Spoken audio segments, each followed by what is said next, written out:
just like that. We're in Snezhnaya! Feels like we only just left Notcry. Remember back in Nasha Town? How all our friends came to see us off before we left?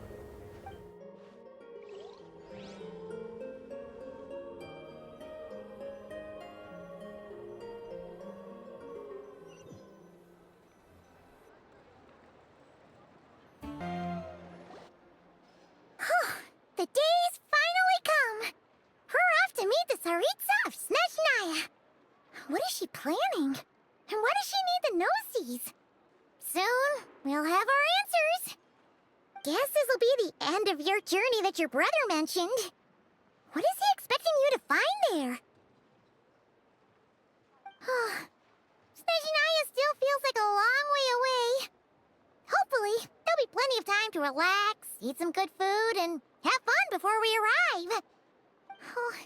But whenever Paimon gets thinking about how our destination is right around the corner, all these questions come flooding into Paimon's head. It makes her so nervous. Yeah. Anyway, enough about all that. We can't start the final leg of our journey with that kind of mindset. Just think. We've fought dragons and sea monsters, defeated creations of the gods, faced prophecies of doom and the threat of the abyss. Heck, we've even been to the moon! With all that experience under our belts, how could we be any more prepared? Sure thing! Now, stick close to Paimon, the best guide you could ever ask for, and let's charge straight for the finish line! Off we go! What about me? Do I get a call out? Whoa! Columbina? You kinda snuck up on us there.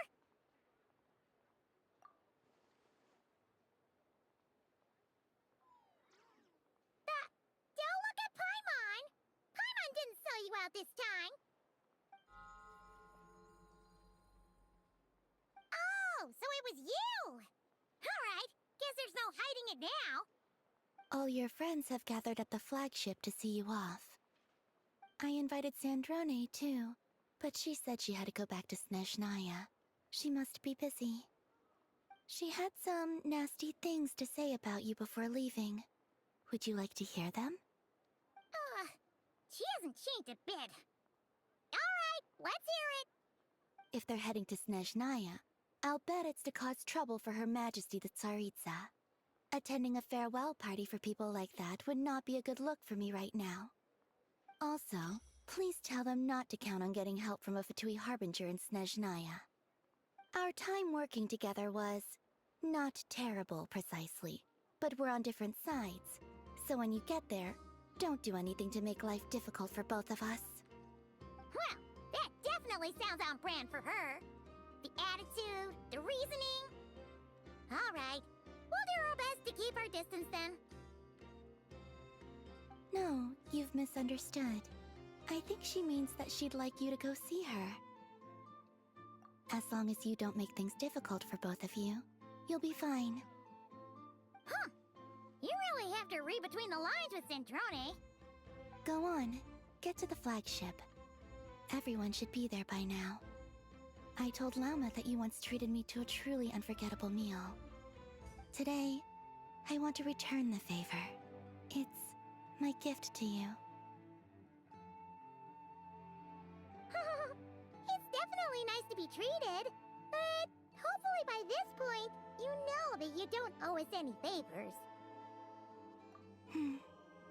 The moon of Notcry will always give you a warm welcome.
closer to the ones that not cry. You know, just minus the effects of Kawaki. That's a sure sign that we're officially in Snezhnaya now.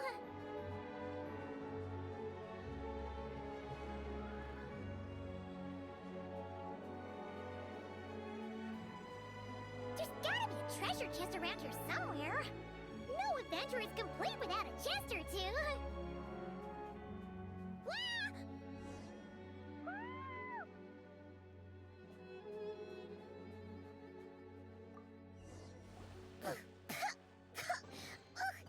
Paimon got a mouthful of snow. It's so cold. Paimon's gonna snuggle up to you for a bit to get warm.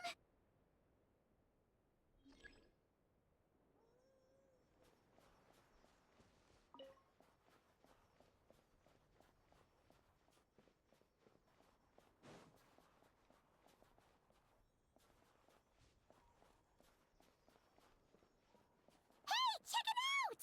Those are bears, right? Oh, look how big and fluffy they are! So cute! Quick, take a picture before the moment passes.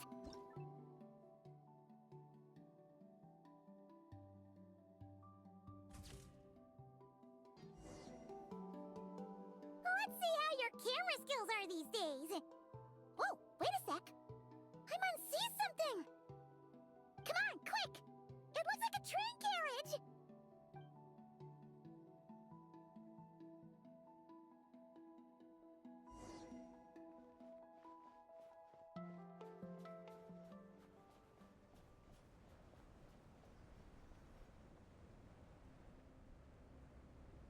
Paimon's heard that Snezhnaya has loads of railways and trains.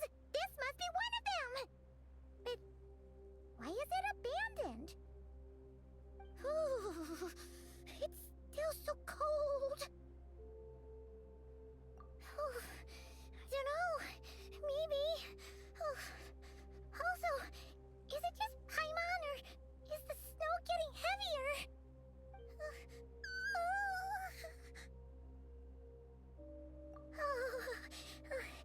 Thanks for offering, but this isn't just the weather.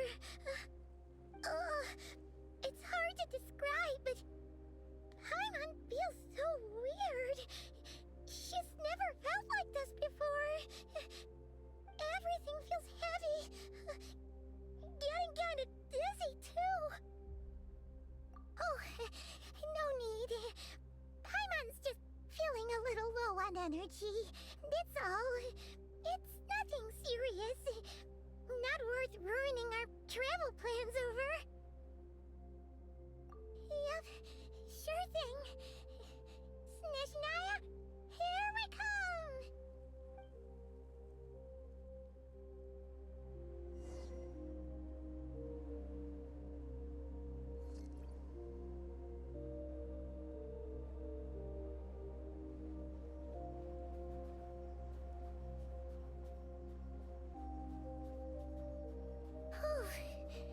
Seems like the snowstorm is getting worse by the minute. Paimon can barely fly.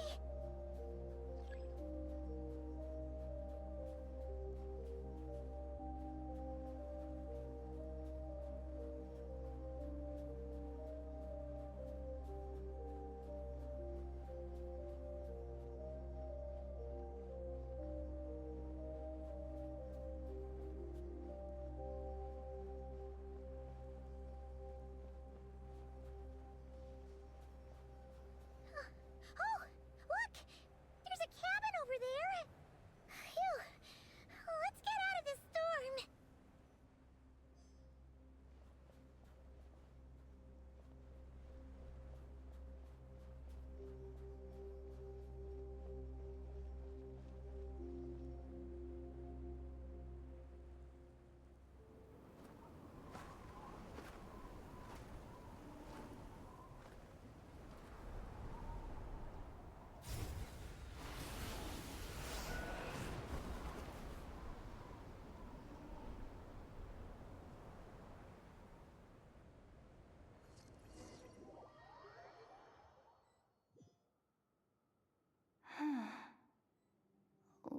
this place?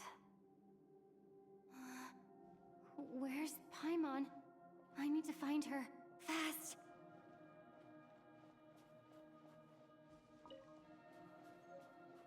Paimon? Paimon!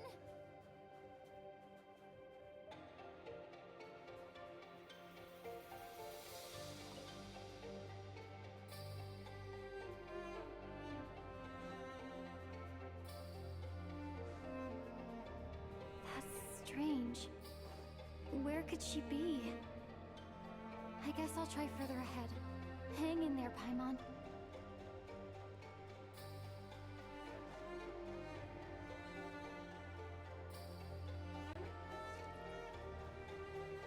Is that a train carriage? Maybe I can get up from the inside.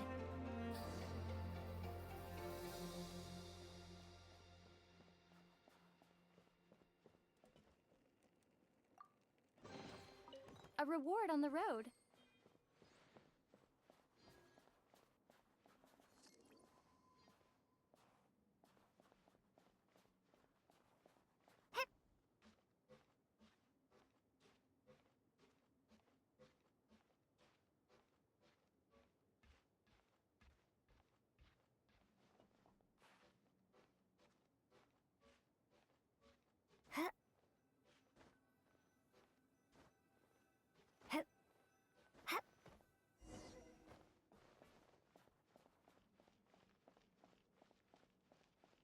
It says here, Krasnik's torch, civilian model.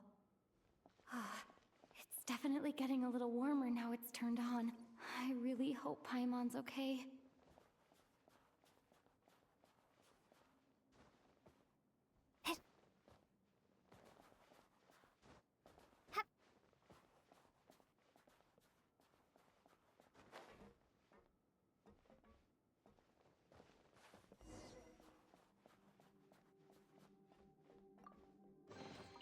I'll keep this close. What was that strange sound? I can't tell if... Paimon? Paimon, is that you?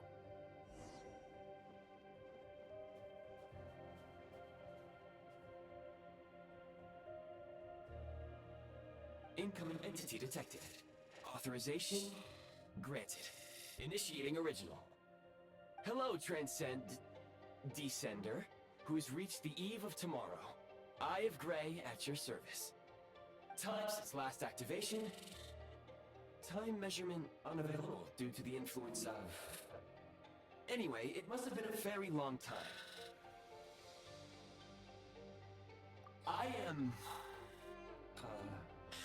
was born to fulfill a mission. To reach tomorrow. To this end, I must... Strange. What was it? Wait, my body? Huh? Why is my body like this? I have been like this since I was created. And yet, I also have memories and an awareness of a physical form that I once had. But this contradicts my current status.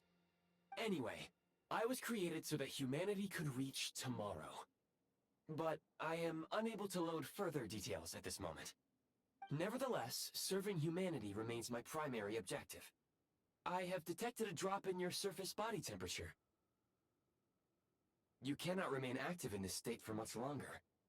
In accordance with my preset programming, upon reactivation, I must ask the one who awakened me the following question.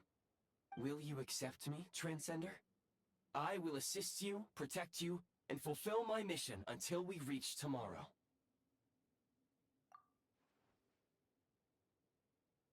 I understand your position. However, given your current physical condition, I must suggest that you reconsider. Before I was activated, you called out a name. Presumably that of your missing companion?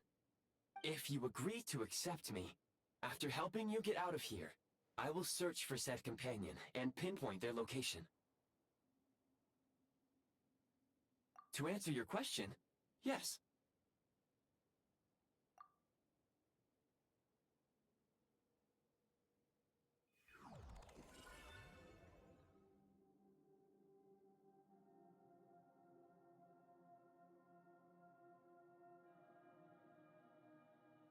You have made a very wise decision. Now that we have reached an accord, you will be my new user. May I ask your name? Very well. I will remember this name until the mission is complete.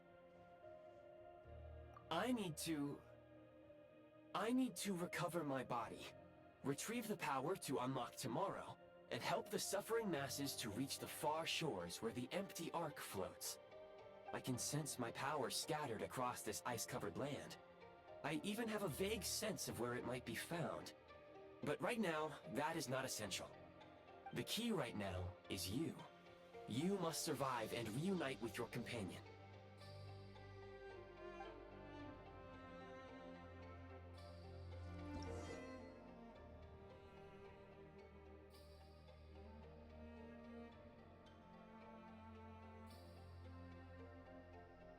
You may now execute the command, Demolish.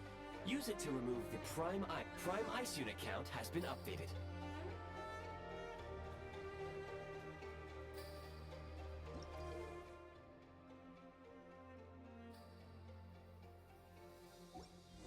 You may now execute the command, Build. Use it to create a Prime Ice construct to prop up the door.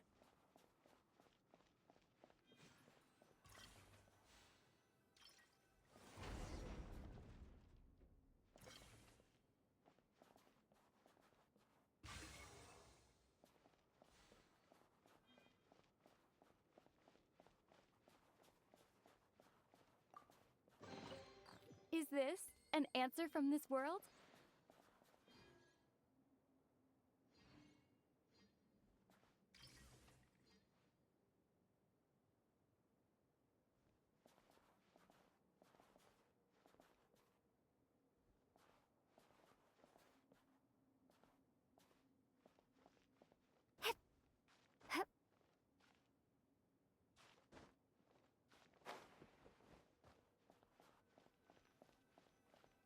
Scanning local environment.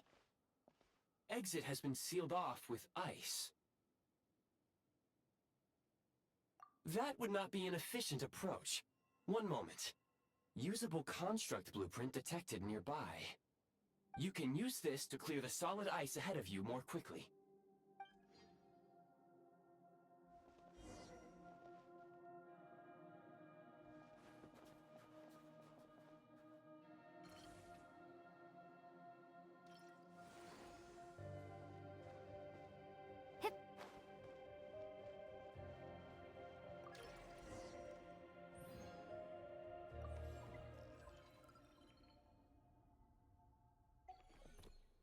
Construct blueprint added to records. You may now execute the command, Build Heat Source. Generate a temporary heat source to rapidly melt the solid ice.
I'll keep this close. My scan indicates the path is straight ahead. I recommend we proceed.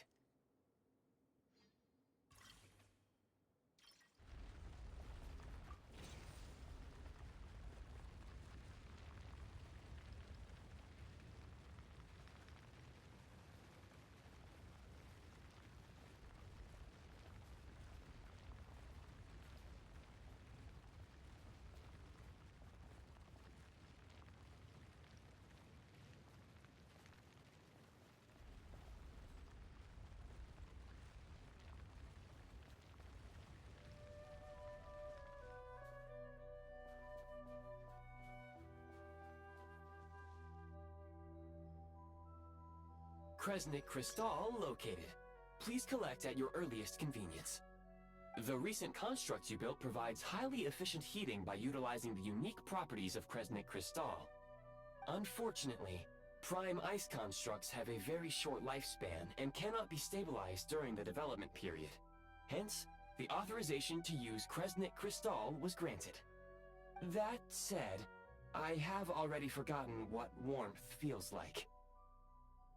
Yes, perhaps then we can warm ourselves by the fireside together.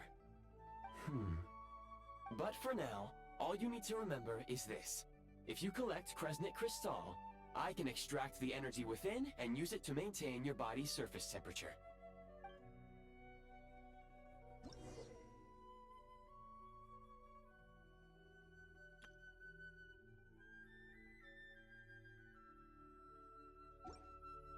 Low power.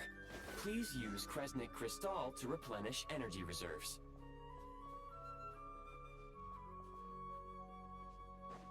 Signs of physiological activity detected in the distance. It is highly likely to be your travel companion, Paimon. Go. Go now. Be reunited and sing together. May all the people be united as one. May all of life rejoice in unison. Approaching the target location. Scanning for signs of life. Life forms detected. 2. Affirmative. However, that is not the reason for my confusion. According to my database, this location is a train station, meaning the number of life forms is unusually low. Real-time environmental data suggests that the train station may no longer be in use. But whatever the situation, please exercise caution.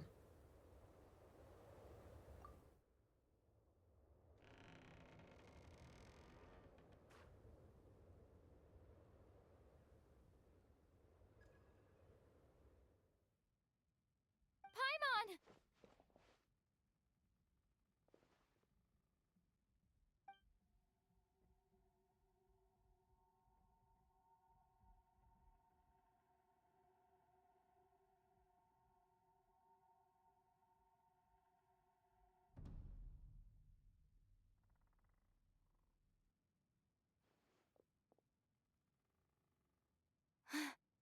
Who are you?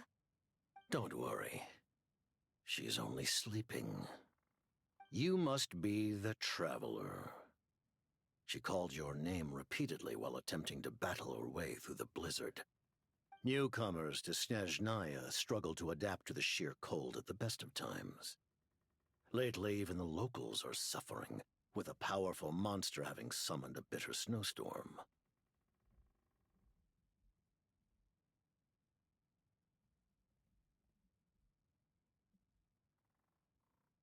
You two must be very important to one another. You should take more care not to get separated. Your eyes. Are you Conrian? There are indeed some Conrians left in this world who survived the cataclysm. But I doubt that is news to you. It would be unwise to interrogate my identity here. Focus your attention on your travel companion instead. We will meet again very soon.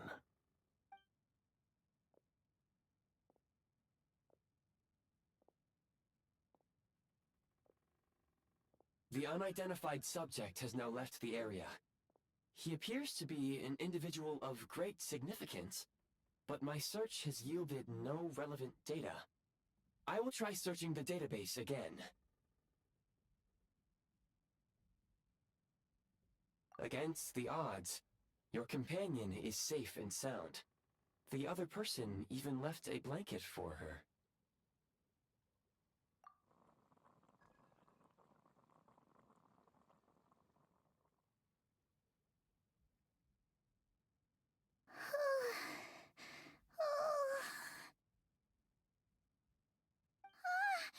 Traveler!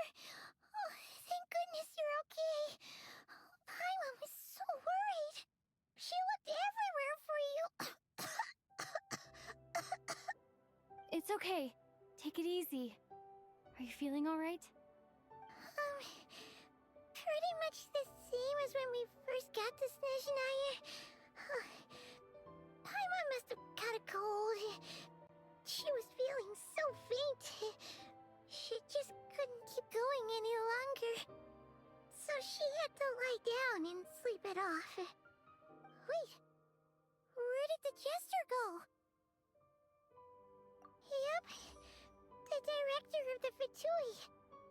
The Jester Piero. So, you met him? The Jester must know everything about the Tsaritsa's plans. But there's no way he'd tell me just like that. We might well have ended up clashing. Well, he was right about one thing. Right now, the most important thing for me is to take care of Paimon while she's unwell. He had no intention of explaining his motives, and he left in something of a hurry. Hey! What the? Who is that? It looks like half a pair of goggles. How amazing! A self-aware, talking pair of goggles. Snezhnaya was once the land of the Fae. There are many ancient creations here that I'm sure would broaden your mind further still. Mind you, my database is also expanding as we speak. You must be a rare creature yourself. Oh, wow! Well, thank you so much. You've earned yourself some of Paimon's favorite candy. Oh, but by the looks of it, you probably can't eat that, can you? Goodwill detected. Instead of candy, perhaps I can suggest my preferred strategy. Please clean me regularly to keep me operating at peak efficiency. Oh, that makes sense. Every pair of goggles needs wiping clean once in a while. Sure thing, mister. Anyway, back to the Jester for a second. Paimon's still confused about something.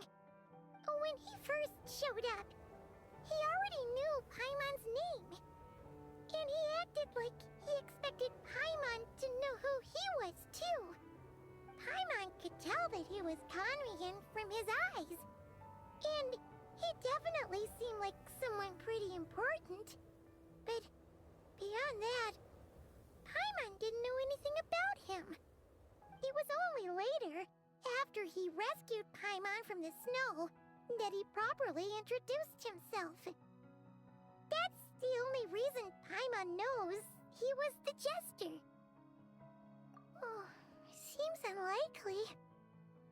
He ran into the snow following the sound of Paimon's voice, with a really anxious expression on his face.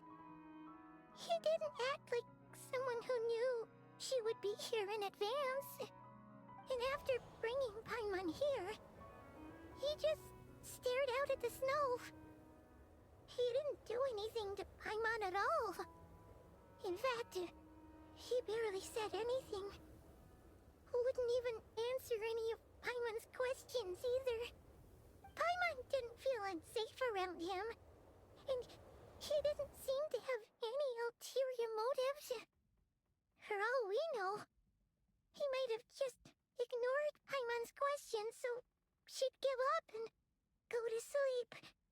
Please allow me to interrupt. Fatui and director are unfamiliar terms. May I ask for clarification? Wait, you've seriously never heard of the Fatui? Oh, they're like the Tsaritsa's inner circle. Really powerful people. And the director is their boss. Understood. Since they hold elite positions and serve their god directly, it stands to reason that they would conduct themselves with due decorum. I am inclined to agree with your assessment, Miss Paimon. I did not detect any ill will from the gentleman in question.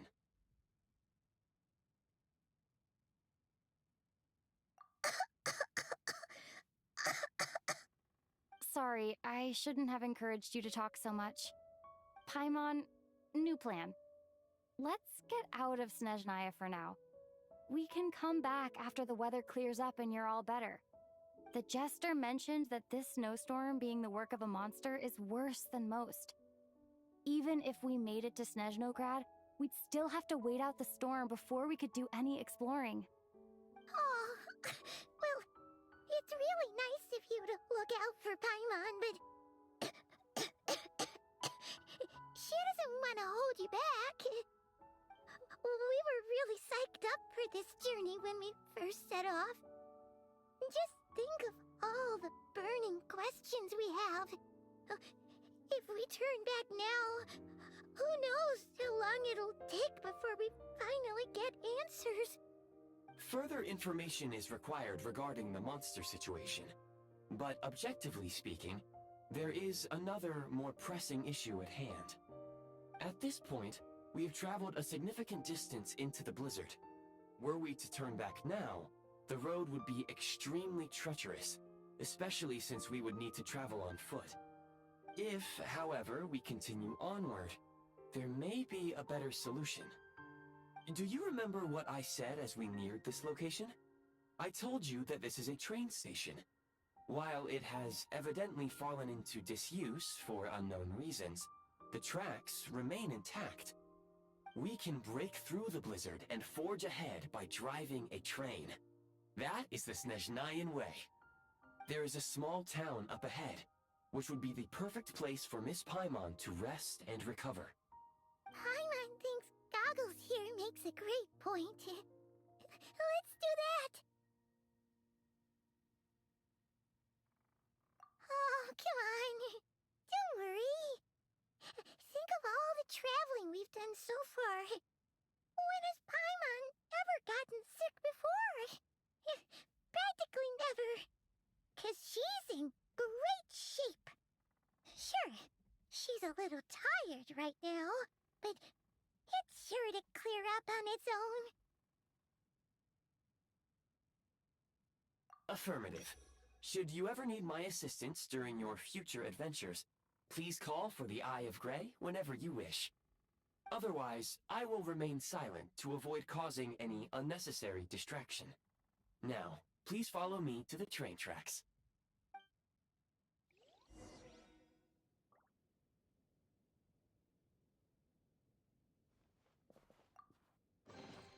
Is this an answer from this world?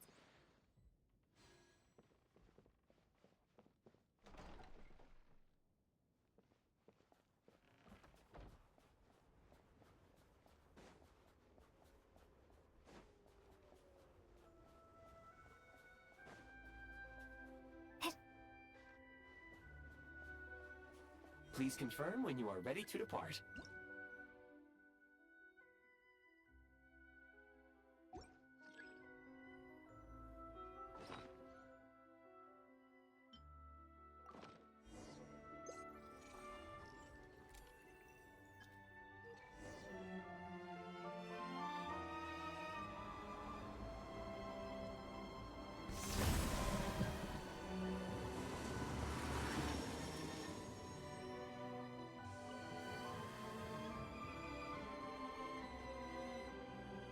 Heading north from here, we will soon arrive at...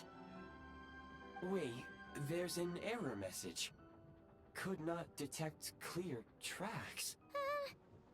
What exactly does clear mean? Brace for impact, friends! Preparing to enter impromptu flight mode.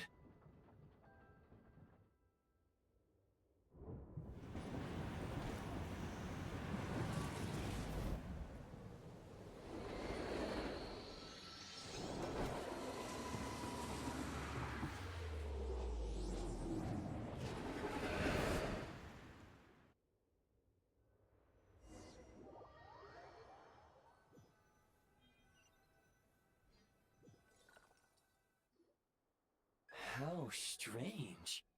Not only was the station's status different from my records, but even the railroads and the terrain itself have changed substantially. Yeah. Thanks to your quick reflexes. My sincere apologies for putting you in danger. I'm afraid I'm as confused by all this as you are. Agreed. This is likely a consequence of outdated railroad data. The discrepancies between the old data and present reality are far greater than I anticipated. Fortunately, our crash landing has at least brought us much closer to the town. According to the data, anyway. Your data had better be right this time. I can assure you, it certainly is. Please look this way, and you will see a Kresnik's torch.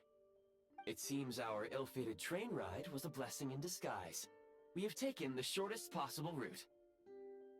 Rest assured that I will take user preferences into account next time I plan a route. Next time, I will get it right.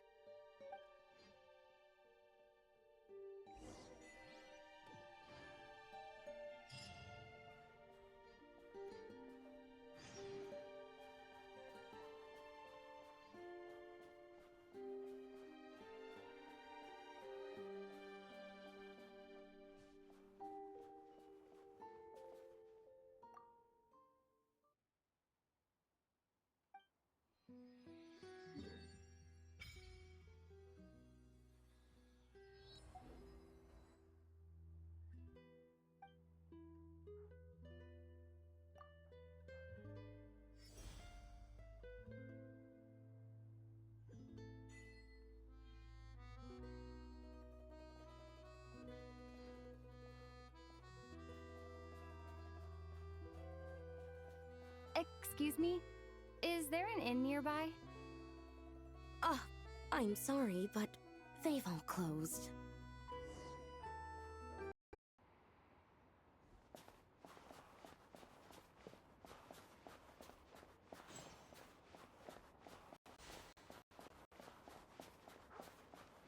Oh, sorry to interrupt. We're looking for a place to stay.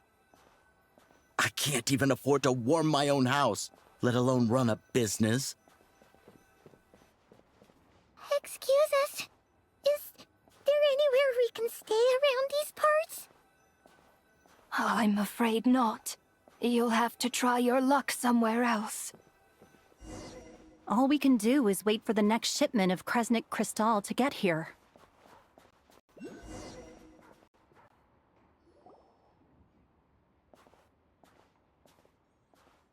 Hi there.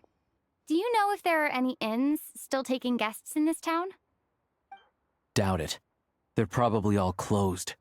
No one has enough Kresnik Crystal to heat their own homes, let alone a business. Oh, what a bummer. I clocked you a while back. You adventurers or something? We don't get many tourists in inland Snezhnaya these days. Why is that? Because of the snowstorm? In part. But the bigger reason's Project Stuja. Since it's Her Majesty's will, we have to put up with it whether we like it or not.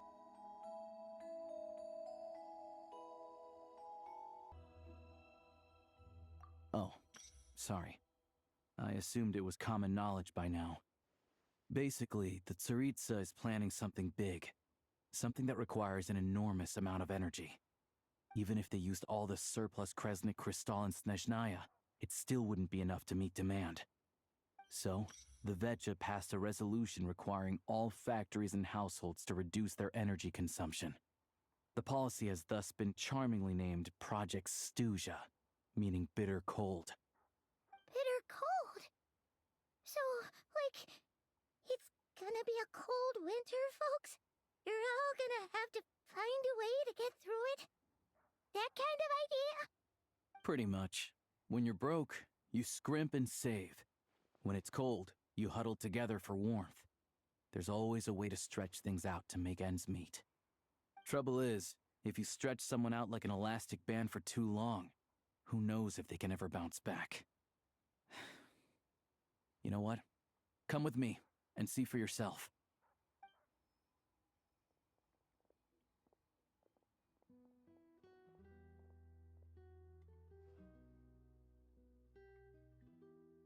Can you please explain to me why the price of Kresnik Crystal has gone up by 1/3 again?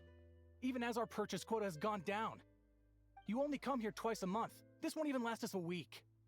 The supply and pricing of Kresnik Crystal are based on current production volumes and price data. We Fatui are only responsible for delivery and security. I'm not in a position to explain to you how the figures are calculated, but I assure you, they are as fair and reasonable as possible. Oh, so our lives mean nothing to you?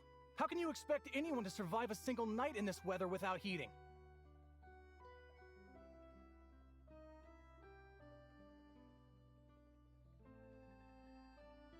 Since you insist on making me repeat myself every single visit, I will remind you again. There is no monopoly on the trade of Kresnik Crystal. You are free to purchase the shortfall from elsewhere on the market. What market? Nobody else is selling! And when they do, they charge 8 times the normal rate! It's robbery is what it is!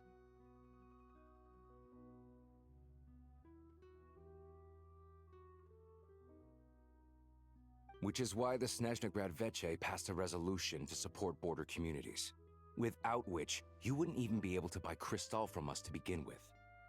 So if you're here just to argue, move aside and let the next person in line come forward. Everyone's feeling the cold here. You... All right, everyone, let's calm down for a second. A few words, if I may. We're all subjects of Her Majesty the Tsaritsa, and I'm sure every one of us is dedicated to her great cause. We all know how cold it is. And the more it snows, the harder life gets. Everyone's struggling already. Let's not make things even more difficult for each other. But Liaison Shishkin, there's clearly something wrong with this quota. I have a family in Marepasak who tell me they can buy at least double our crystal allotment. Oh, believe you me, I had the same reaction when I first saw the numbers. Couldn't believe what I was reading. I even wrote a letter to confirm the true figures, but... I'm afraid the quota really is as low as you've been advised. Still, you must understand that calculating these energy quotas is a complicated balancing act. They have to factor in population, town size, industrial application. Our top priority must be to keep the largest Kresnik's torch burning continuously. Only then can we sell the remaining crystal for household use, and in doing so, we must make sure that everyone is treated fairly. As our Fatui comrades said, they are only responsible for delivering the goods. They need to keep accurate records, and they do not have any authority to modify the rates or quotas. That's right. Our duty is to do things by the book. Tell you what, listen. I know how anxious and upset everyone is. As a matter of fact, I was just discussing it with the mayor. What we can do is open the lower combustion chamber of the Kresnik's torch to the public. You can come to me directly to register, and I will allocate time slots accordingly. I can't guarantee there'll be ample energy for household use, but we can at least make sure you'll be able to boil water and cook food each day. Let's hang in there and make this work together, all right? Fine. I don't see any alternative. So, this is Project Stuja in action, huh? Oh, no wonder nothing's open for business. People are barely getting by.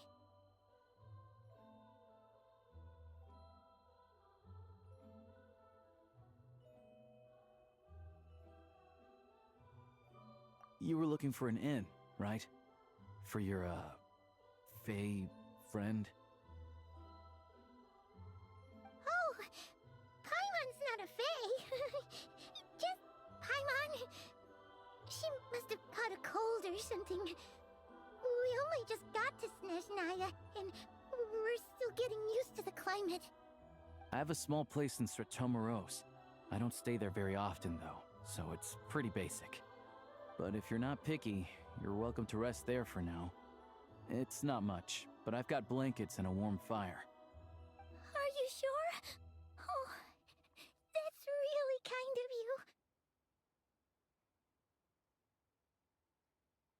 you. All right, then. This way.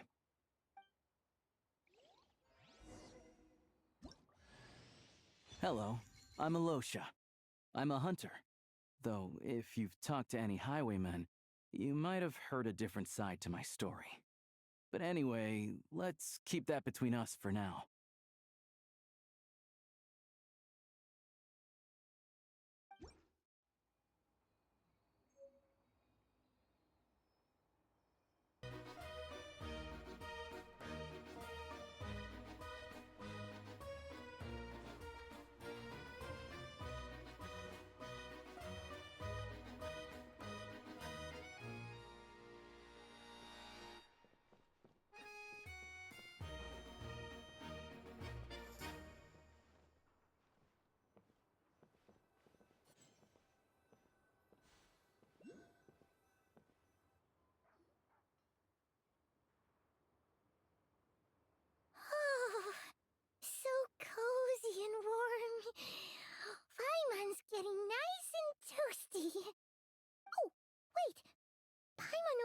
introduced herself so far, didn't she?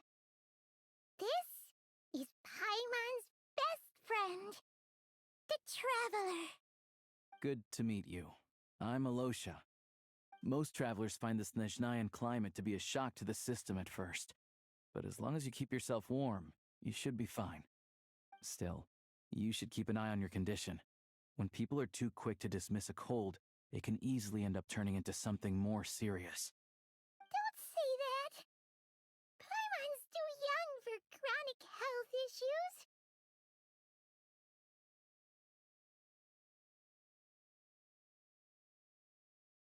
They aren't in town right now, and they won't be back anytime soon. The train station has been closed ever since these power shortages began. I do a lot of hunting, so I spend most of my time exposed to the elements.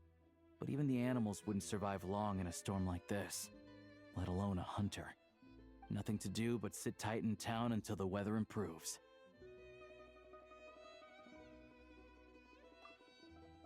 I get that you're in a hurry, but even if the station were open, that doesn't mean there'd be any trains. We could end up stuck here for a long time, I'm afraid. What? Your own train?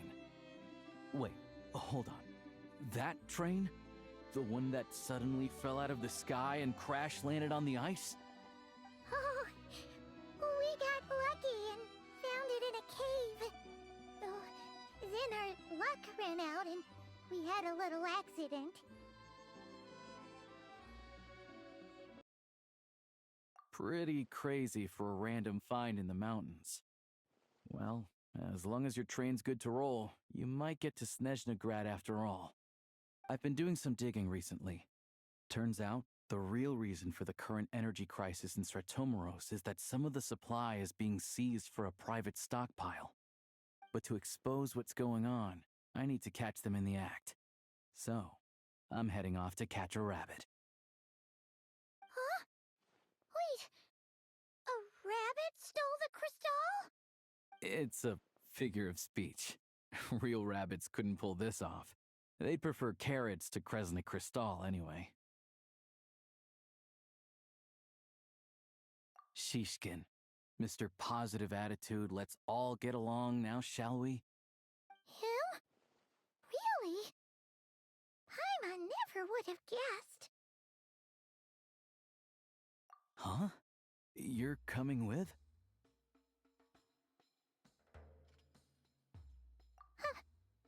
Oh, okay then. Just give Paimon a second to get ready.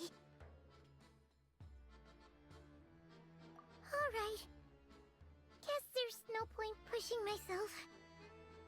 Paimon will stay here and hold the fort then. Be careful, you two. Oh yeah, there's one more introduction to do. Tagarin, get in here. Oh, a doggy.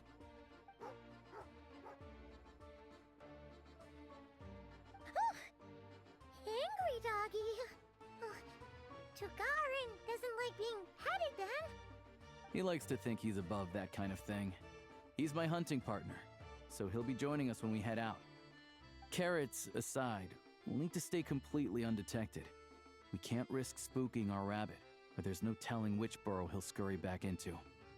First, we need to find a way into the train station and see if we can find any real freight data.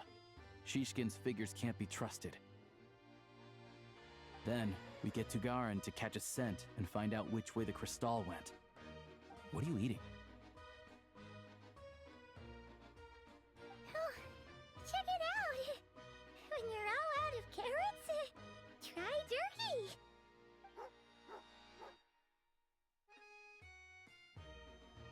Good doggy. Good doggy. A fellow dog lover, huh? Yup. And rabbit lover. Carrots are great too, you know. Good to know. Eat up, Tagarin. We got a lot of work to do.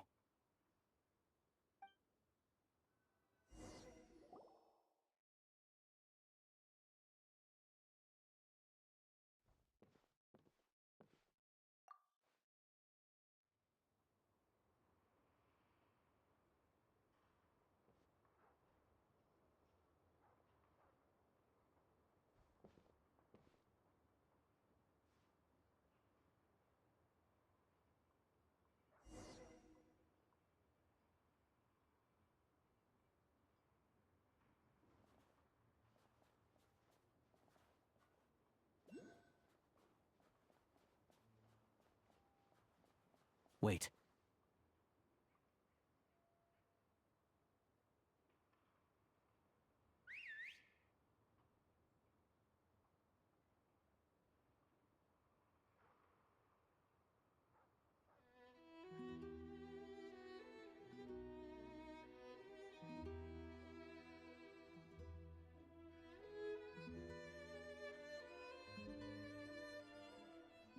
Nice work, Tugarin. Come on, we'll go around.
This way.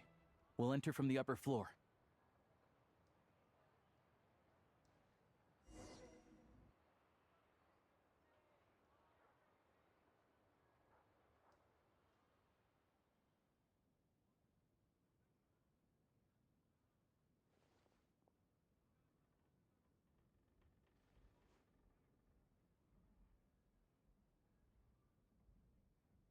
There we go. A freight list. Straight from the Fatui, so Shishkin won't have had the chance to doctor the figures. Looks as new as the day it was printed. I guess no one bothers reading these unless they have ulterior motives.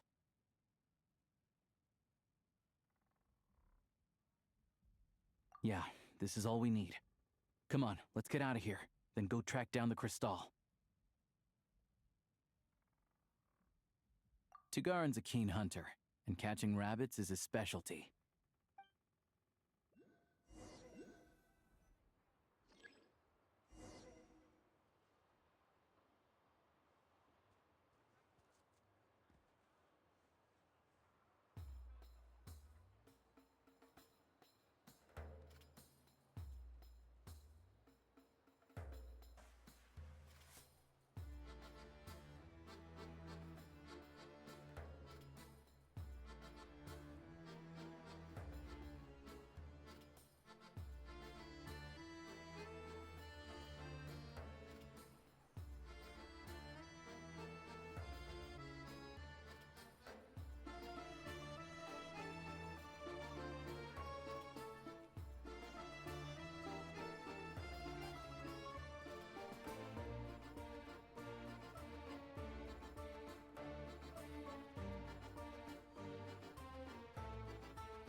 But if he picks up the scent of Crystal somewhere and there's no stove around, that's how we know something's up.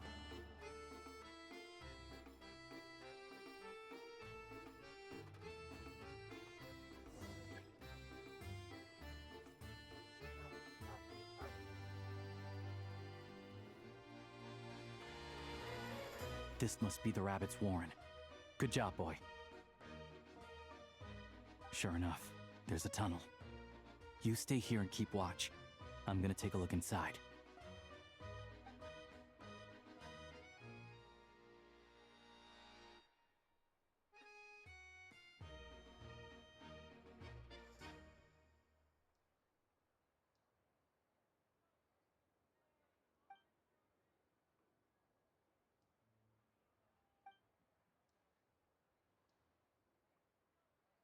Thanks for looking out for us. Things are getting tougher by the day. No need to thank me, it's my pleasure. Sure as Her Majesty the Tsaritsa watching over us, every sacrifice will be worthwhile. Let's grit our teeth until the blizzard passes. These days of hardship will be over soon. Maybe for everyone else, Liaison Shishkin, but for you, the hard times have only just begun.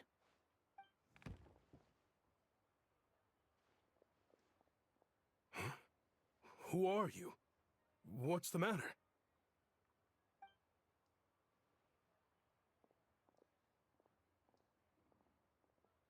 I just had a question for you.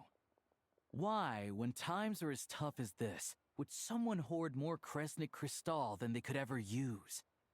All the crates here are from the most recent shipment, but they weren't brought here for sale. Instead, they were secretly stashed away. Would you be able to shed any light on the situation, Mr. Shishkin?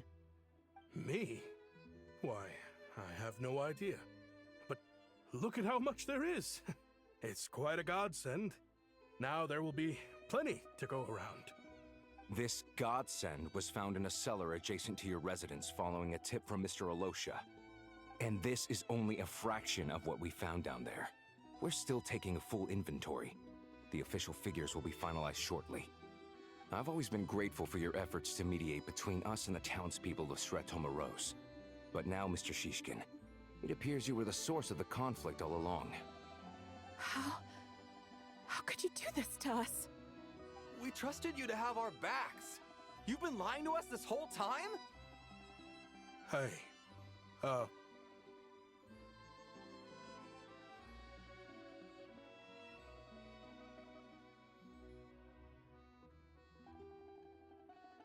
I owe you all an apology. I'm sorry. I'm so very sorry. This isn't who I am. Please believe me, this was a one-time mistake that I will never repeat. We all know how difficult life has been since Project Stuja came into force. Energy is an increasingly scarce resource. People everywhere are getting desperate. But some places have been hit harder than others. I grew up in Alatir, a small village with no train station. Deliveries of Kresnik Crystal have ceased there entirely. If nothing is done, they're all going to freeze to death. You know as well as I do how downright impossible it is to buy Crystal these days. The thought of my poor mother and father, with no one to help them, I felt so afraid. I watched as energy grew scarcer by the week, all the while knowing that their lives were at risk. Then one day, I looked at the Crystal shipment in front of me, and a terrible, selfish thought entered my mind. Looks like I'm just not cut out to be a criminal. I'm so sorry. Once the Fatui have finished their count, you'll see that the numbers match their waybill.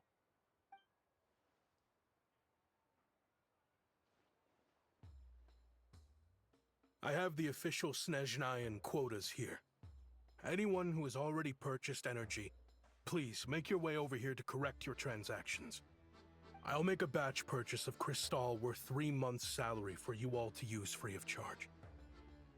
As for Alatir, I'll think of something else. You don't have to go that far. Yeah, owning up to your mistake is enough for me. You've done plenty of good for the community in the past. I'm not looking for a handout. Drop the act. You claim this was a one-time mistake, but the real reason there's only 1 shipment's worth of stolen Crystal in your basement is that you have an accomplice. Reporting in, sir. We've conducted a full search of the mayor's house. As expected, we found many crates full of Crystal, half of which were still in their original shipping containers. This wasn't your first time at all. You've been colluding with the mayor of Sretomaros for a long time now. The train station's currently out of service, but it does open for a short window every time there's an energy delivery. And every time a train pulls in, you're there on site to take inventory and oversee the workers unloading the cargo. The mayor handpicks said workers. Per his instructions, they transport the crystal by tunnel at night to the mayor's house, and he sells it out of town. But since he can't get the goods out of town by train, he had to arrange an alternative method of transportation. This meant slower sales, which gave me plenty of opportunity to catch him in the act.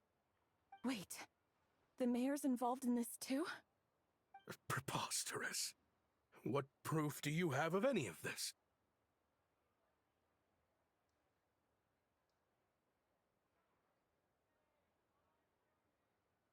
Basic math. I've spent a lot of time lately counting carriages as the snowstorm rages. Counting carriages? What? The energy consumed by a train depends on its total weight. And since energy is a limited resource right now, it's fair to assume that every carriage is packed full. So, if we take the energy required for the Kresnik's torch, add the sales figures you provided, then compare that figure to the train's theoretical cargo capacity, guess what? The numbers never match. It's always off by 1 or 2 carriages worth. This time, you set a new record. 3 carriages missing. You mean to tell me that you sat around outside, counting carriages, in this weather?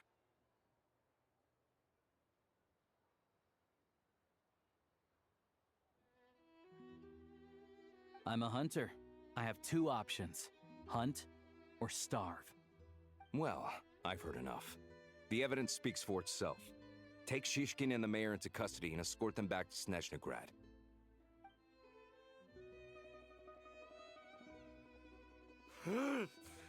You cocky little brat! Ruining my business! Just you wait.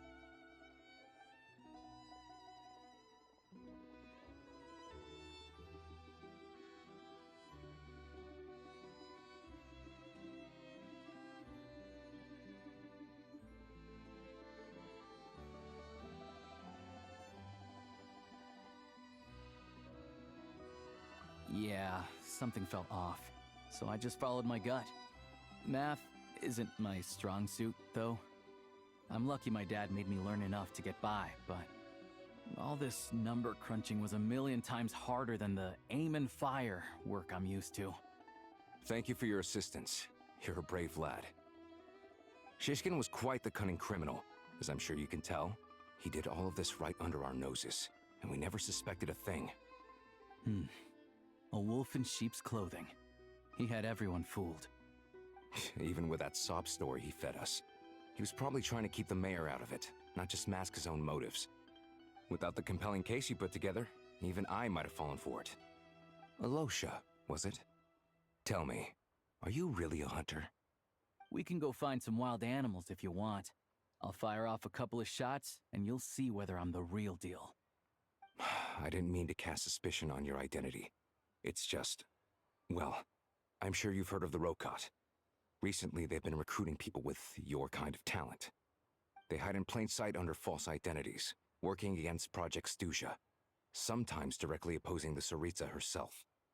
They aren't a violent organization, and their goal is to improve the lives of the common folk, but still, as a member of the Fatui, I wouldn't be doing my job if I didn't keep tabs on them. First I've heard of this. I don't really keep up with what goes on in the city. All I know is, people who don't mind their own business in the city end up paranoid about everything. As for me, I just couldn't stand Shishkin. I'm from Alatir myself, and I can tell you, nobody's lived there in years. Why would an abandoned village need crystal? Of course, no one really cares about the fate of that place. I'm guessing today is the first you've heard of it. I see. It does sound quite tragic. Really. Well, thanks again for your assistance, and your friend here too. I will report this incident to Snezhnograd. The Fatui will take over energy distribution until new officials are appointed. We'll also ensure that the train station resumes normal service as soon as possible. Looks like it's my turn to brush up on math now. I never liked it as a kid either.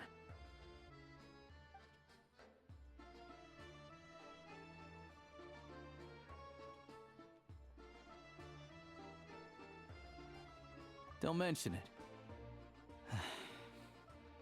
isn't the soldier overseeing the delivery supposed to verify the quantity of the goods?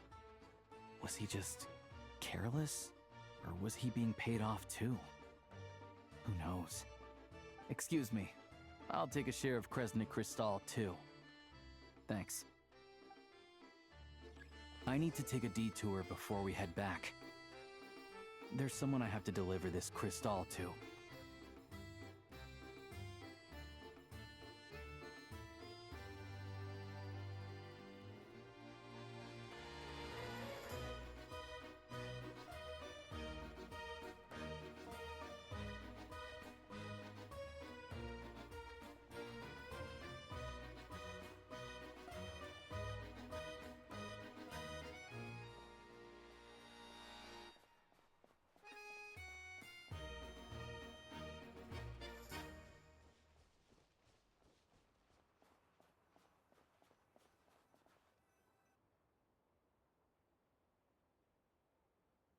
Hang tight for a moment.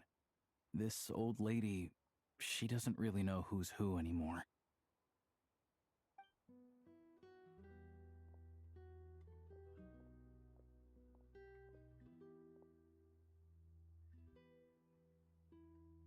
Oh, grandson.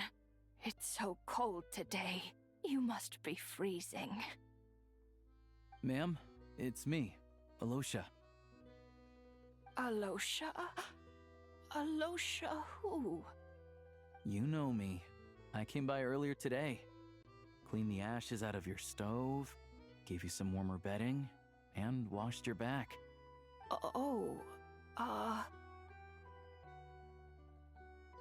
I'm sorry, I don't remember. Now, how often do I get to see my grandson?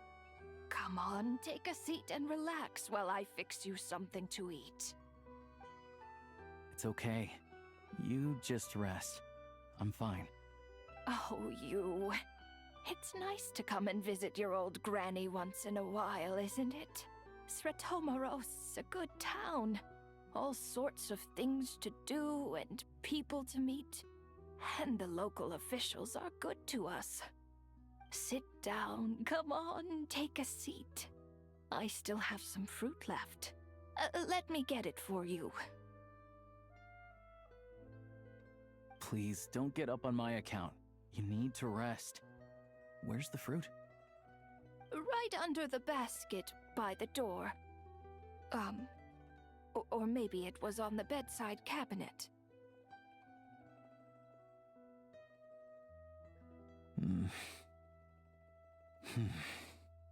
Well, grandson dear, do you like it?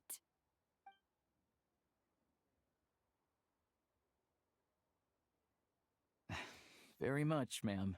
It's delicious. Good, good. Wonderful. You don't need to save any more for me next time, all right? Fresh fruit is hard to come by at the moment. You should eat it as soon as you get it. Oh, I don't need it. I'm fine. But if you like it, come back for some more soon.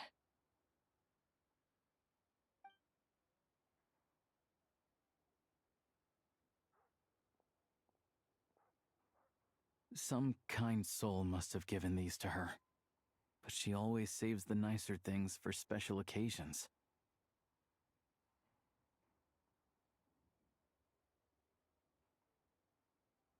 I met her at the market back before her health began declining. She was a lovely old lady. We're from the same hometown. Not many people have heard of Alatir, and if they have, it's usually for all the wrong reasons. There's a gang of highwaymen that came from there. Now that it's an abandoned village, it's rare to find anyone who shares fond memories of our hometown. So after we got talking and realized we were from the same place, we decided to keep in touch by letter. I first learned of Sretomaros' energy supply problems from a passing comment in one of her letters. Then, after her health went downhill, I started visiting more often to check in on her. The town's been in decline for a while now, but because of her memory problems, she thinks of it as the bustling, prosperous Sretomaros still in its heyday. That said, I kinda appreciate her optimism. there's not much of it going around in this world of ice and snow. It's fine. Everyone grows old. In Snezhnaya, some people believe that in your final moments, you'll sense a familiar presence by your side. You turn to look at them, but their face is blurry. So you focus hard, trying to make out who it is. And when you finally see their face, the Grim Reaper reaches out and takes your life. She still calls me grandson, though. So at least I'm not a blurry face in her world just yet. Come on, let's get back and see how Paimon's doing.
Paimon, we're back. Are you feeling any better? Yep. Paimon's not cold anymore, but she's still a little dizzy. Flying probably isn't a good idea right now. Paimon might lose her balance. But Paimon's sure she'll be fine. It's probably just from getting hit on the head by that pile of snow when we first arrived in Snezhnaya. Her complexion's looking much better. Let's keep an eye on her.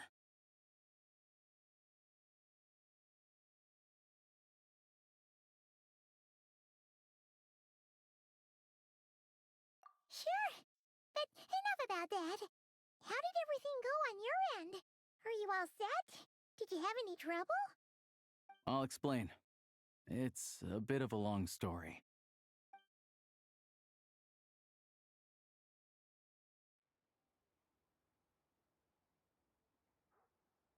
Jeez, you guys got pretty busy.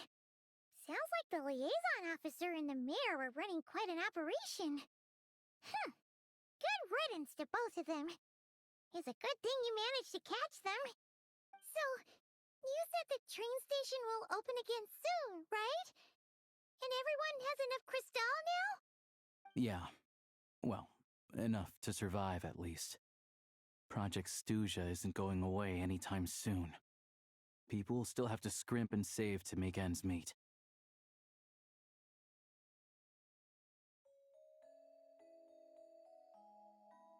Don't know. The goal of Project Stuja is to gather energy for the Tsaritsa, but no one knows where that energy's going. It's never been made public. The thing is, we were told that the project would only last for 6 months, but time and time again, they keep extending it. Extending it? Does that mean the Tsaritsa's plan isn't going very smoothly? That's what everyone suspects. In principle, any proposed extension needs to pass by majority vote in the Snezhna Grad Veche. But even though opposition has been growing, any detractors end up caving in to political pressure from the rooster, Pulcinella. He's the chair of the Snezhna Grad Veche and a key figure in the voting process. He has the backing of many powerful and influential people.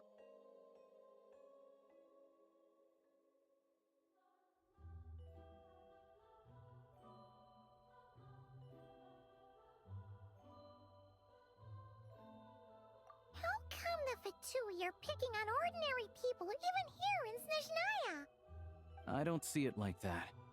Fundamentally, the Fatui will always think and act in the Tsaritsa's interests. But that doesn't mean they don't care about the plight of the common folk. The only reason Sratomro still receives crystal shipments is because of a relief proposal put forward by the rooster himself. Then there's the Fatui soldiers providing support in every corner of the nation. Even the Northland Bank provided some Mora for disaster relief, and they're as conservative and indifferent as they come.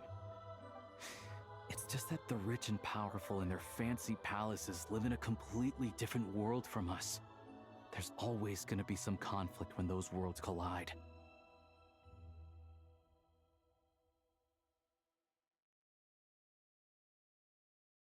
Yeah, well, even though we all believe in Her Majesty the Tsaritsa, there are still many differences of opinion on how best to tackle the big issues of the day.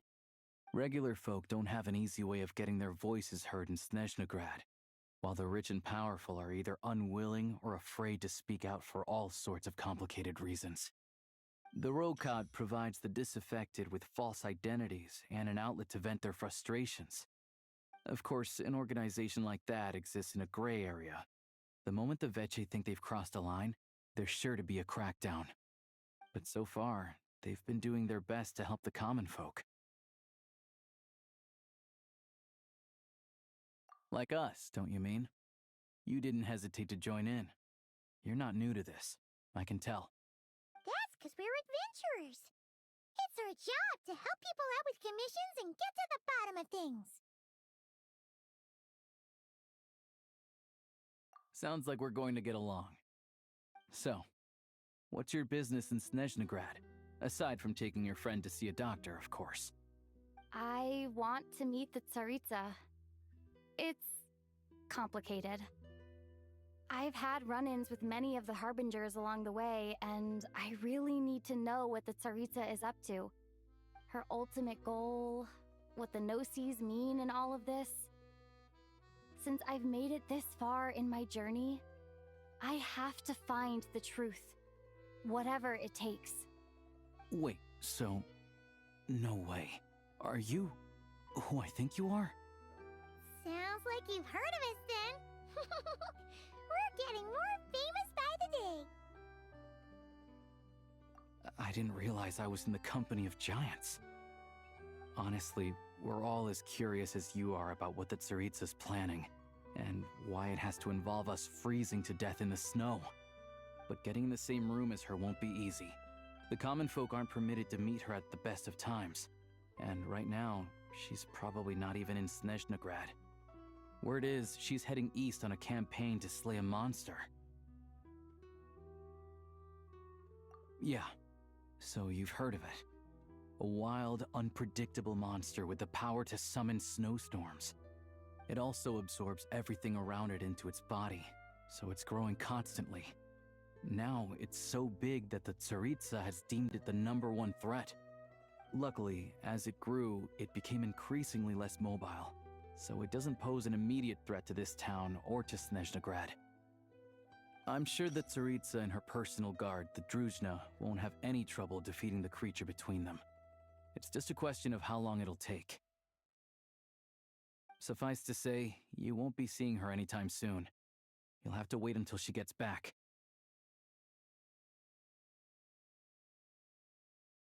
Fair. Well, the Fatui will be taking over management of the train station for the time being. Things should be up and running by tomorrow. Once it's open, we can see about getting your train towed to the station. Whoa! That's gotta take a lot of manpower. Are you sure we can talk them into it? The Fatui aren't exactly spotless in this whole mess. Plus, we helped them out. Should be easy enough to negotiate.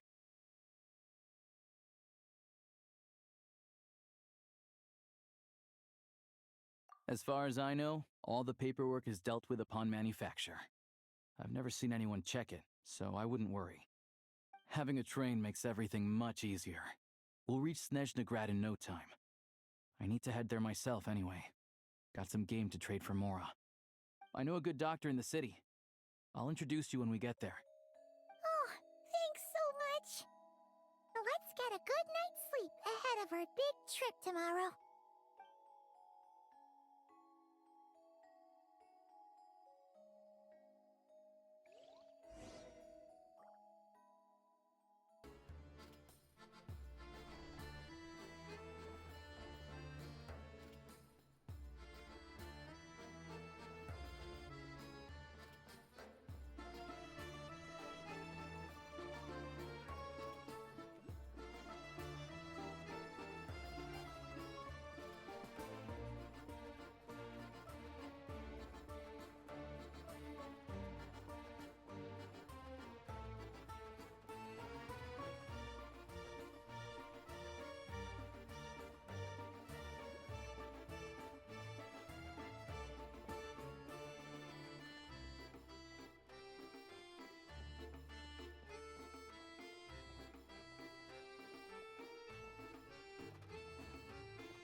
Drive carefully, all right? You don't want to end up in this situation again. Also, I don't think I've seen a train like this before. Is it a new model or something? Not a fan of small talk, are you? Anyway, take this. It's an up-to-date map of the Snezhnayan rail network. All the track switching is automated, so as long as the train's moving, you don't need to worry about collisions or anything. We'll leave you to examine the train's conditions yourselves. Fingers crossed nothing's broken. I doubt Sratomaros has any engineers with experience working on this model. Shouldn't be a problem. Thanks for everything. All right then. Have a safe journey. And make sure to check everything's working before you set off.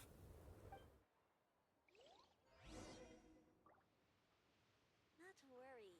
Opportunity favors the prepared.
Alright.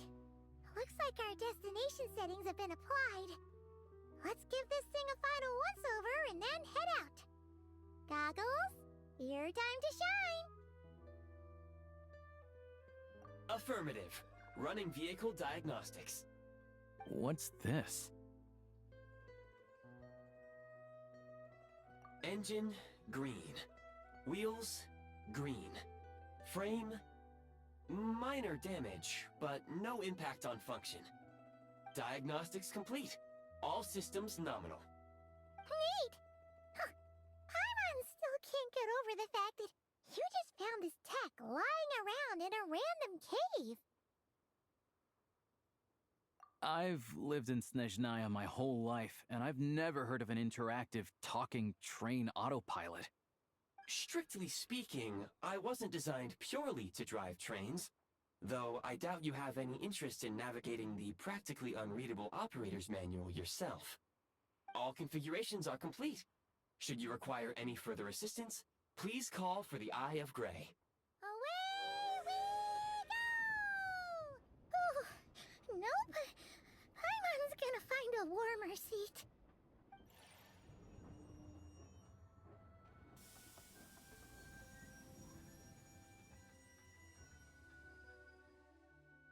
Huh? What's going on?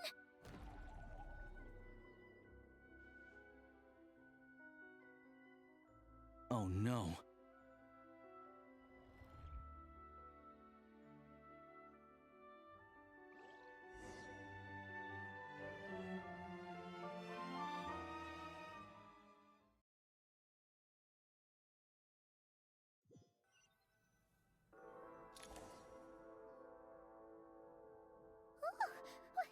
What is this place? Traveler, are you okay? Paimon's still airborne, but it feels like swimming through thick, gloopy water. It's horrible! Just our luck. Of all the things that could have gone wrong. Halosha, you're Snezhnayan, right? Any idea what the heck this place is? It's called the Shadow Realm. A place where no wind blows, no light shines, and no elemental energy flows. Even time itself doesn't exist here. It's a world where everything seems to come to a standstill. I've only seen it a few times before, and this is my first time inside. It's a dangerous place. Most people who get sucked into the Shadow Realm are never seen again. And the few who do make it back, they're never quite the same. Huh? Then, what the heck do we do now? Oh, maybe Goggles knows something. Goggles? Great! Now we're done for! Hold it together. Let's not get ahead of ourselves. I heard a story once about the world of shadows. If it's true, there's a way to escape. We just need to find the exit. Come on, let's explore.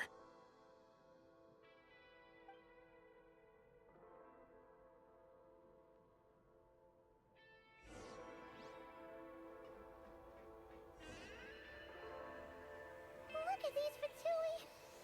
It's like they've lost their minds!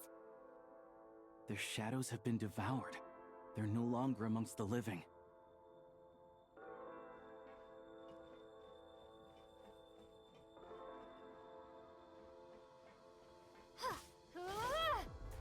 I can't channel elemental energy here, but I have a few gadgets that still work.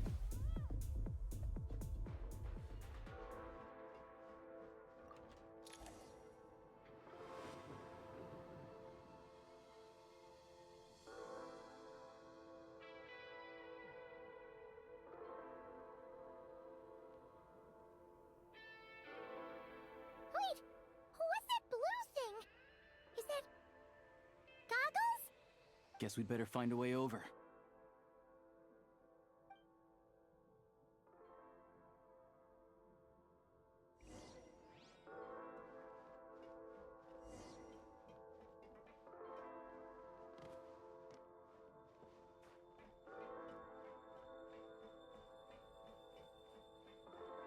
I'll take point. This is the last one. What do we do next? Play it by ear.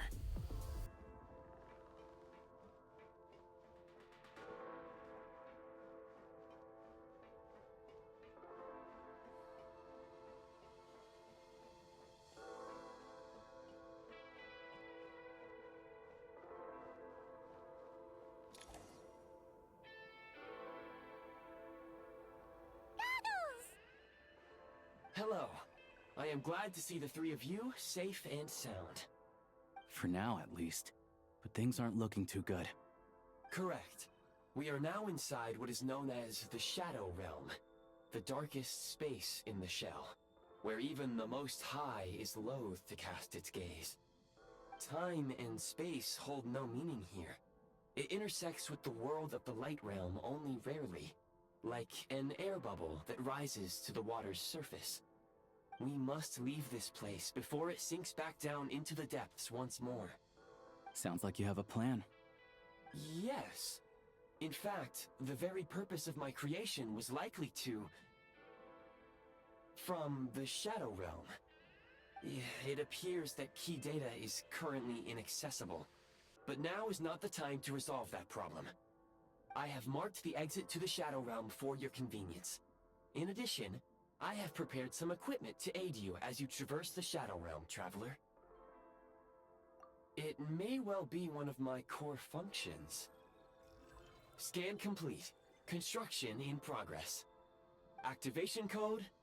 We once peered into the past from the ruins of the shadows. This is what remains of the Golden City, Hyperborea.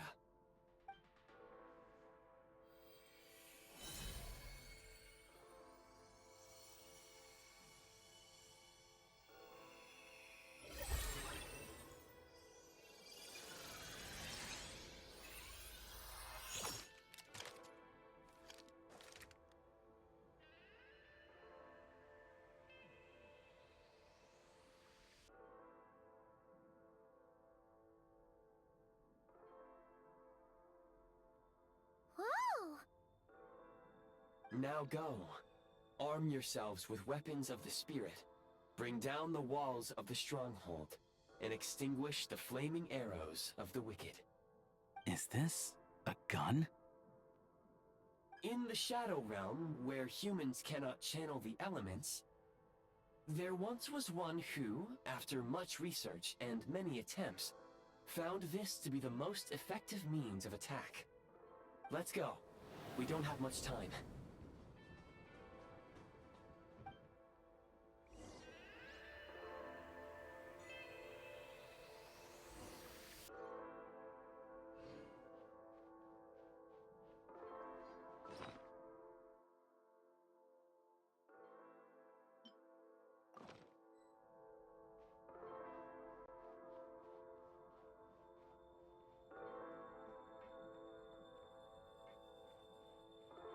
When you encounter small obstacles, you can simply clamber over them.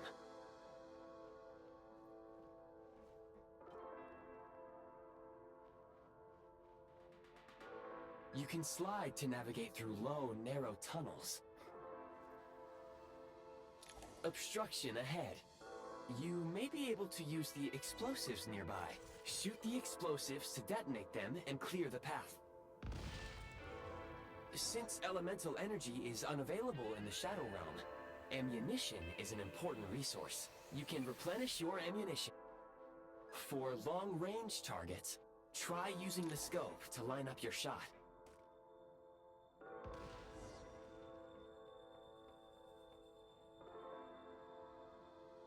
Many hostile units approaching. I suggest a new strategy. Take cover and pick them off one by one.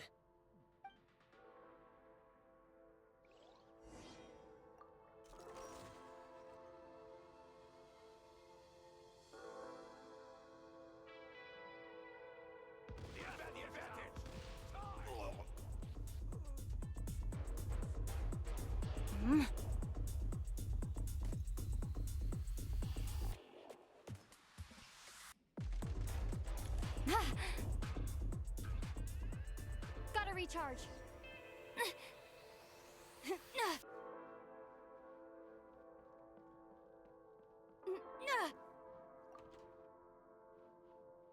More enemies detected. Try attacking with the newly unlocked Assault function.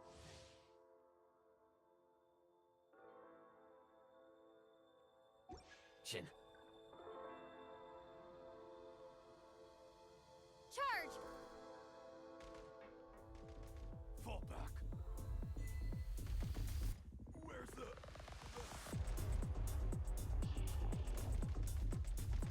Fall back. It's over. Reload!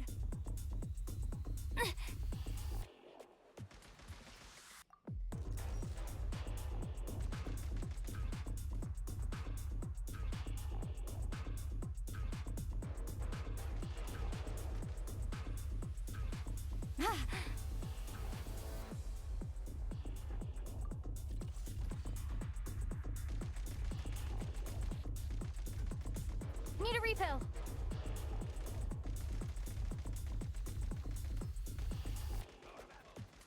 Mind the rhythm.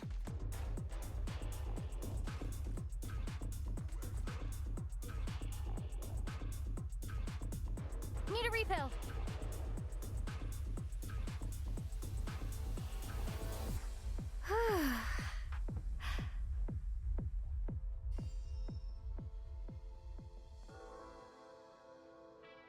Change of tactics.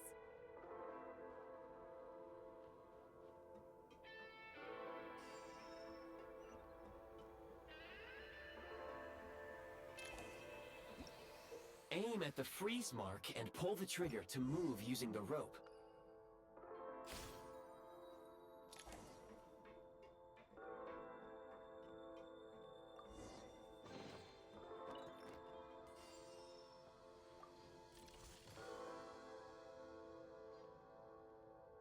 Mind the rhythm.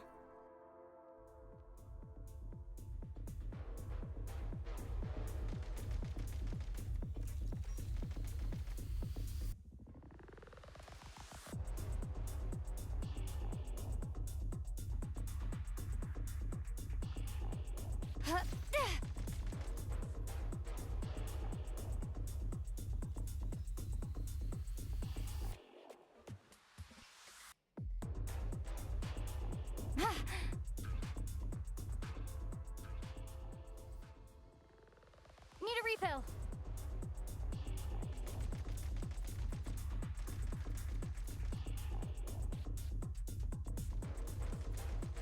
Some supply points can restore a small amount of stamina.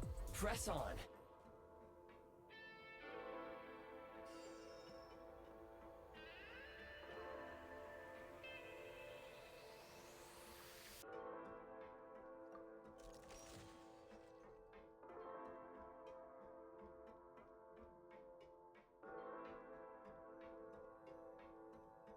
You should be able to use the prime ice construct left here to cover long distances.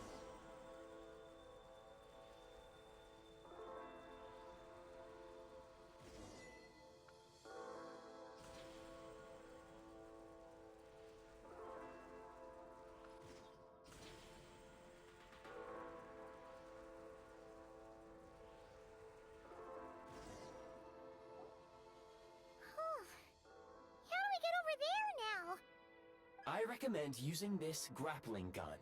Such devices were originally used to secure structures in the Shadow Realm. If you detach the connected hook, the grappling gun will automatically fire a rope to another nearby hook. Okay. So, we just remove this hook, right?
Defenses have been breached.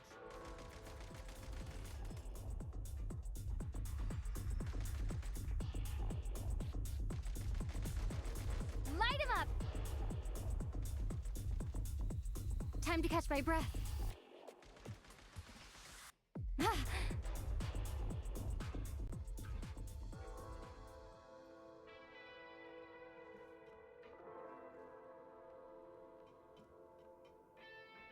Sprint at the prime ice launcher to reach high places with ease.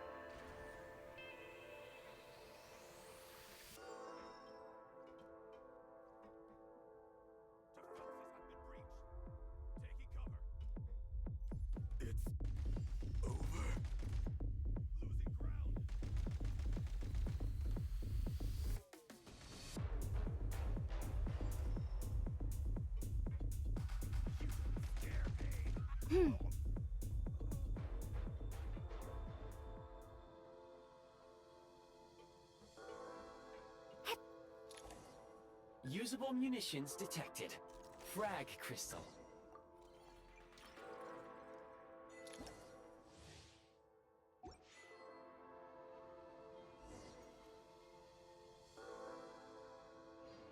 Try this! Press the advantage.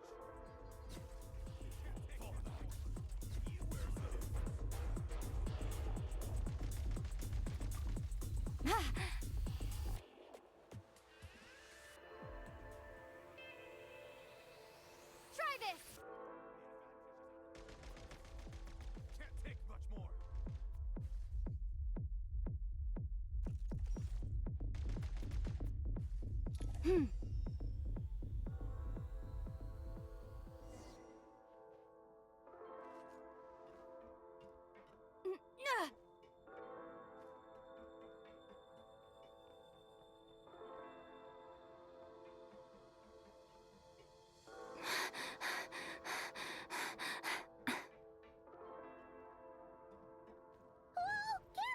Shift your center of gravity and slide down.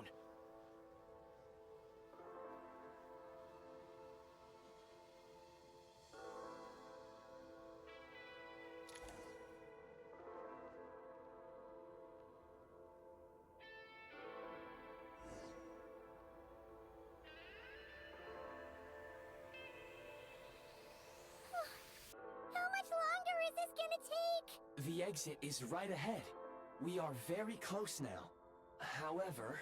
It's like they're trying to keep us trapped here. That platform and the carriages are swarming with undead Fatui. Guess we gotta storm through.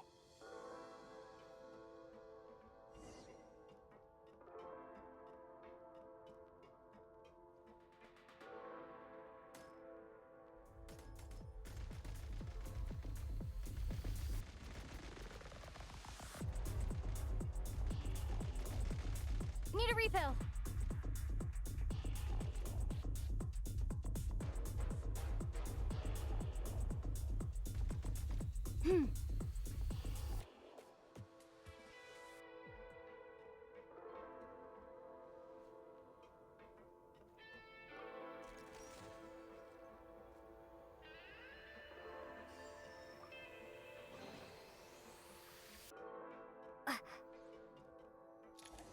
Time to catch my breath.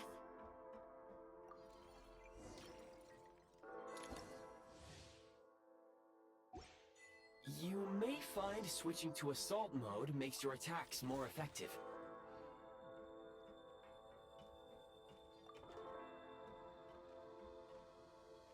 Defenses have been breached. Taking cover. Demolition time!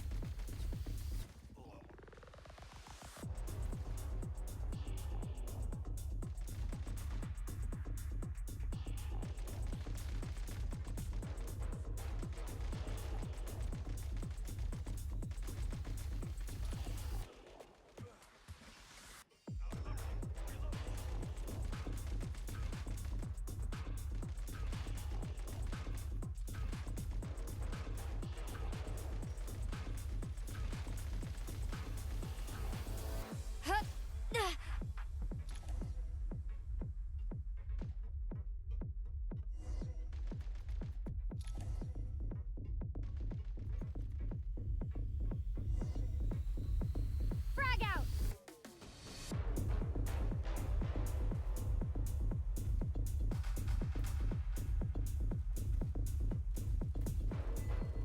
Gotta recharge.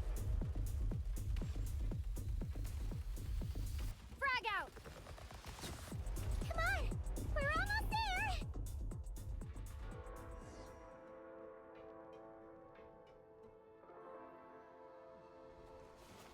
Huh? Why is everything shaking so much? Looks like the Shadow Realm is about to sink back down into the depths.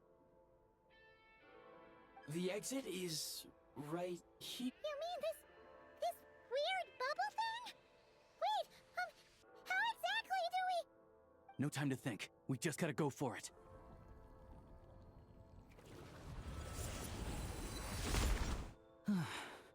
Looks like I was right.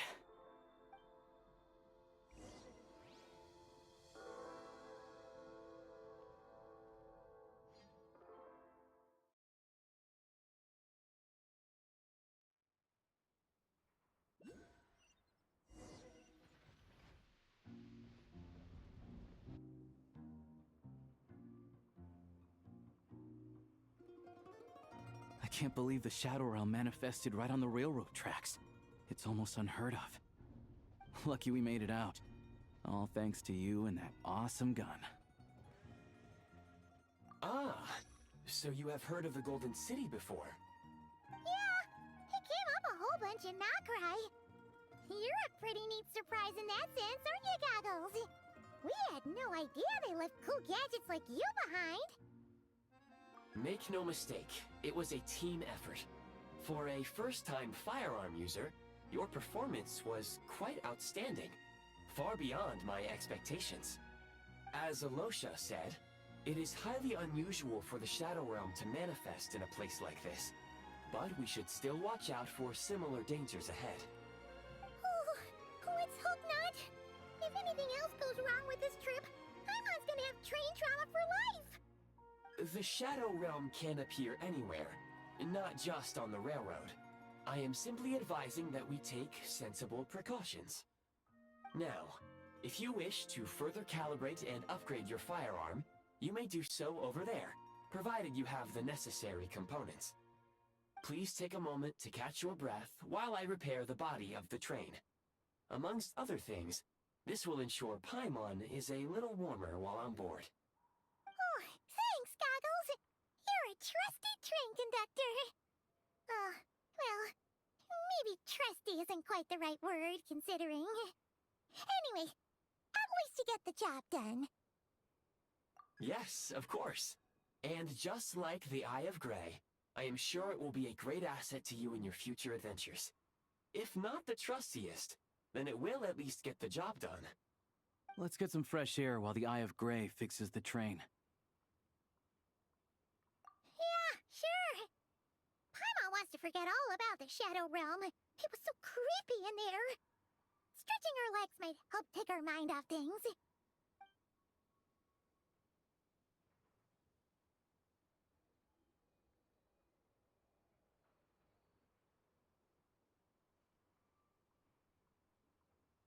It's so quiet here for a train station. Not a person in sight. Just abandoned houses.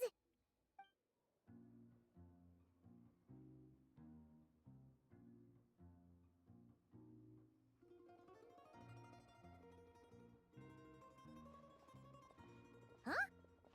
So much for repair. You've swapped our train out for a whole new model. My plan was to restore the train to its original appearance per my records as quickly as possible. Now that the repairs are complete, the train offers optimized performance and a significantly improved trendiness level. Huh. Didn't know trendiness was a parameter. According to my calculations, parameterization is the most effective way for the Eye of Grey to understand trendiness. Hyperborea, huh? I'm sure I've heard of that in a story somewhere. What an incredible little gadget you are.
You might want to avoid looking down if you're afraid of heights. No, it's not that. Paimon's just praying that we don't have yet another accident.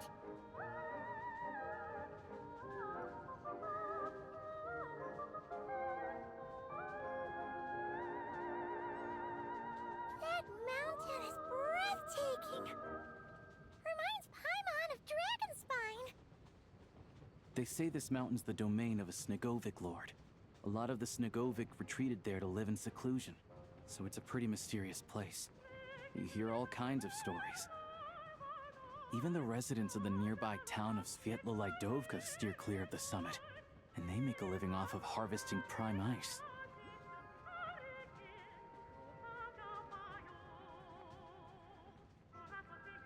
Look, Snezhnograd's just up ahead.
here we are.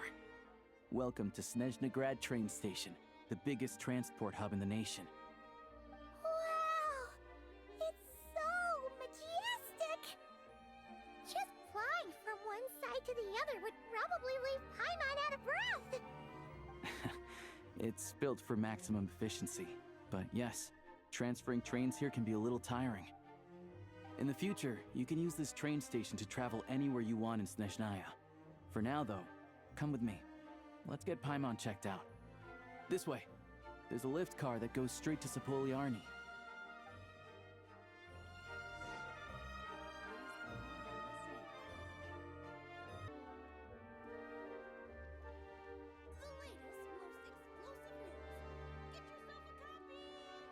Look! Look! They have really funny-looking heads! And those ones are about the same height as Paimon! But it looks like they can't fly! Those would be Volkudlak and Domovoy. You'll also see the winged Vila and the snowborn Snegovic amongst others. No wonder! We'd heard that Snezhnaya used to be the realm of the Fae. Paimon can really see it now.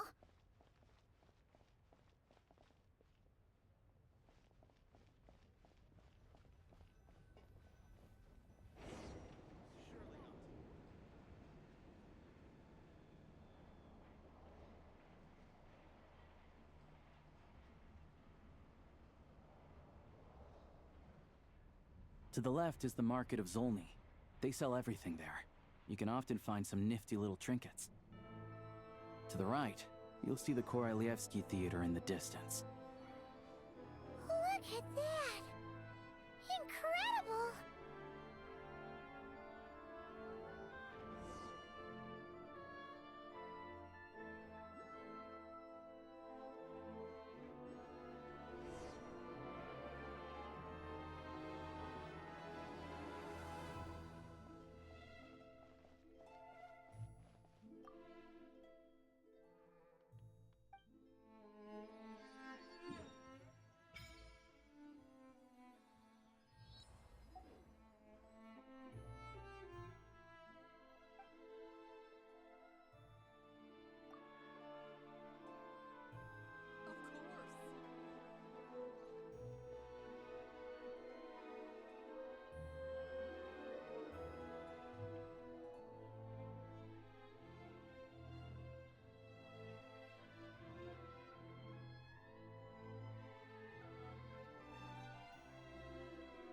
Wow! Snezhnegrad is stunning! Seeing it with our own eyes makes all the trouble we went through to get here worth it! I found it pretty stunning when I first came here too. But I soon found out that stunningly beautiful means stunningly expensive. The prices here are crazy. I'm just a small-time hunter, so Zolny is where I spend most of my time. This way will take us to Podvorier restaurant. They offer food and lodging there, so you can get settled in while I fetch the doctor. Is that gonna be stunningly expensive too? Yeah, I mean, there are places to stay in Zolny, but I highly doubt they'd meet your standards. Most of the stoves are out of crystal, the windows are drafty, and at night, four-legged roommates come out to play, sharpening their claws on the roof beams and floorboards. Yep, no way! Not a chance Paimon's staying anywhere like that. Maybe we can split the cost of the room between us? Paimon still has some savings left. Fine then. It's your treat. Paimon will save her money for buying a nice little cake. Don't worry, you'll get some too. I'm glad to see you've perked up. If you find yourselves in the mood for some sightseeing later, there's a few places around here worth seeing. This way leads to Zapoliarny Palace, which serves as the Tsaritsa's audience chamber and also her personal quarters. The adjacent block is kind of a city in its own right. That's Glupov, the headquarters of the Fatui. Inside, there's a munitions factory known as the Armory Palace, producing a constant supply of all kinds of equipment for the Fatui. A lot of important research happens there too. And over there is the Snezhnegrad Vecha, where all the big shots meet regularly to make policy decisions. These places are best admired from a distance. I'm sure I don't need to explain why. Yeah, they probably have super strict security. We're not looking for trouble right now. The downtown area is near the center of Zapoliarny. That's where you'll find the restaurants, bookstores, and gift shops. Another place of interest is the Northland Bank, which is over this way. Oh, and I'm sure you'll want to make contact with the Adventurers Guild at some point, right? That's right here. Ooh, speaking of adventuring, we use alchemy quite a lot. Do you know where we can find a crafting bench? No one practices alchemy at Snezhnegrad, I'm afraid. Apparently there's some historical reason for it. Oh, we'll just have to use the one on the train then. Kinda inconvenient. Wait, how come there's one on the train if that's Snezhnayan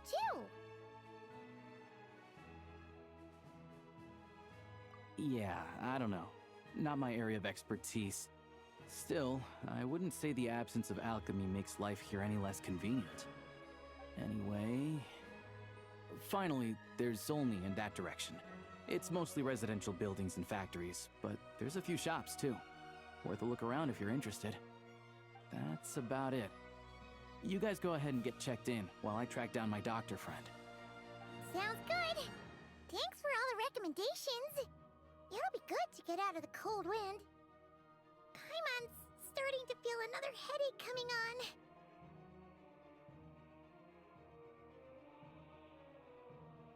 Podvorye restaurant is right this way.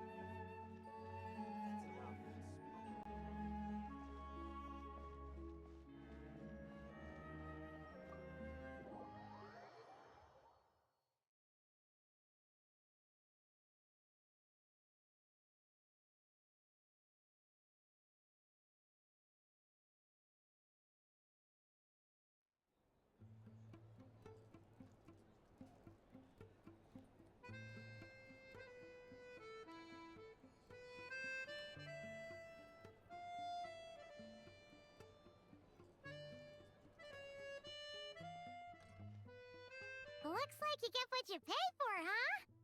Paimon likes this room a lot.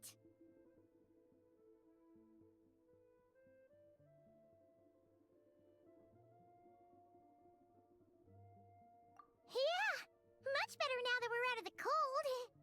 Oh, thanks for taking such good care of Paimon. Honestly, she feels kind of bad for throwing a wrench in the works. If this were anywhere else, we'd be out investigating and adventuring by now. But instead, we're stuck here waiting for a doctor. You're right. No need to push ourselves too hard for no reason. A lot happened on our way into the city. Let's review what we've learned so far and try to figure out what to do next. Obviously, the million-more question is, what is this Tsaritsa planning? Everything else leads back to that. Sure was. And so far, we've learned that in addition to the 7 Gnosis, her plan also requires a ton of energy. But we won't get to see her anytime soon. Alosha said that she went east to fight that big monster. It must be a pretty powerful one if it can blanket the whole of Snezhnaya in a snowstorm this awful.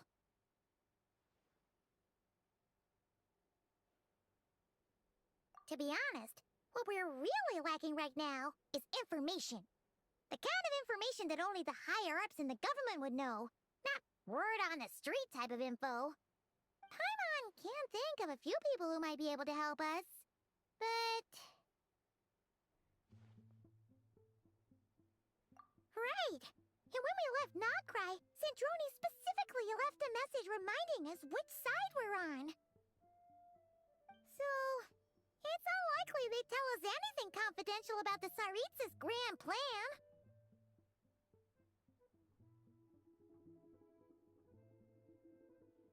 Yeah, fair point. Besides, that Gloop-Off place is right nearby. We've got nothing to lose, so it'd be a waste not to go. There's gotta be someone there willing to talk to us, right? Maybe Arlecchino or Cendrone? Or possibly Tartaglia. But it's unlikely we could sweet-talk Arlecchino, let alone Cendrone. She basically told us to stay in her lane already. Yeah, the last time was all the way back in Fontaine, right? Too bad we missed him in Nodcry. Apparently, he came to help out. Hello. Is there a traveler in Paimon in there? That's Alosia! Come in!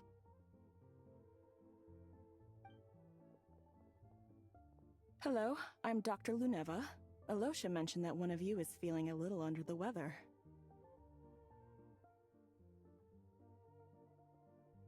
I see. So you're my patient today, yes? And you're, Faye, I presume? Good question. Paimon's not too sure either, but she's definitely not the same kind of Faye as the ones we saw at the train station. Is that gonna be an issue? Not exactly. It's just, I'm used to treating human patients.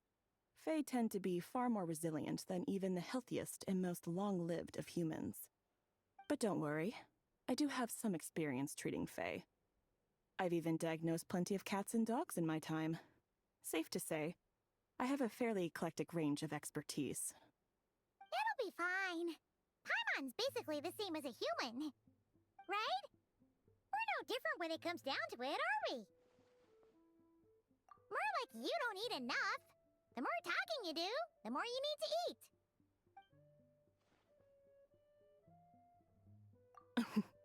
Now, please take a seat.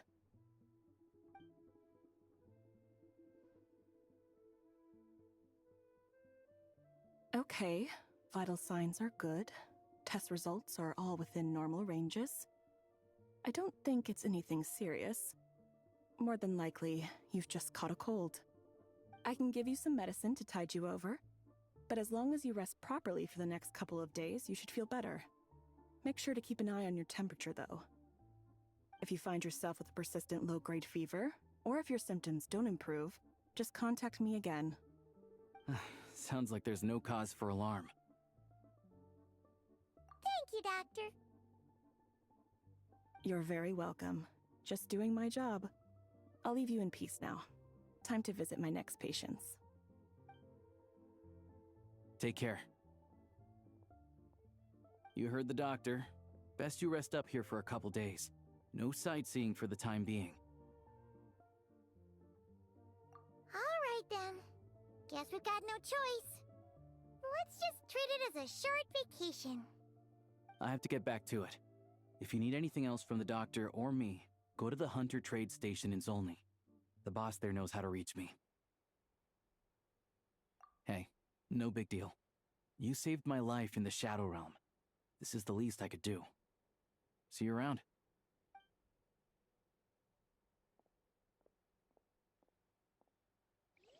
All right. Time to find Child and see what he can tell me.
Hold on.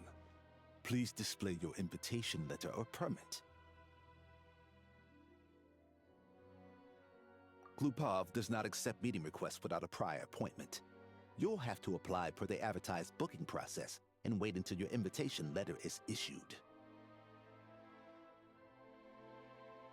Might I ask who you're hoping to visit? Another one who thinks the rules don't apply to them. I don't understand why people think they can just talk their way in here. You don't just show up and land a meeting with the Harbinger. But I have to go through the motions for protocol's sake. Honestly, it's such a waste of time asking when I already know what the answer's gonna be. Wait a moment. I'll pass on your message. If Child is unavailable, you'll have to go through the proper procedure.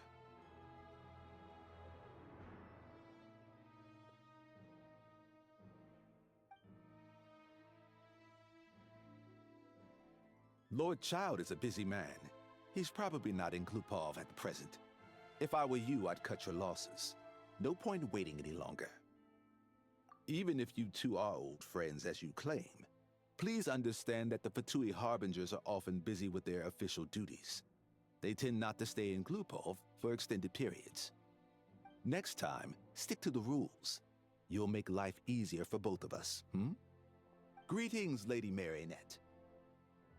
I'll take care of our guest here. It's her first time in Snezhnaya, so it's no surprise that she doesn't know the rules yet. I trust no choice words have been exchanged. No misunderstandings I should be aware of. No, Lady Marionette. No incidents to report. Whew, that was a close call. Good thing I played it cool. Is that right? Good to know. Wait, where's Paimon? Under the weather? That's hard to imagine. She's always buzzing with energy. I take it she's still adapting to the climate. Happens to a lot of people. It's even colder here than in Nodcry.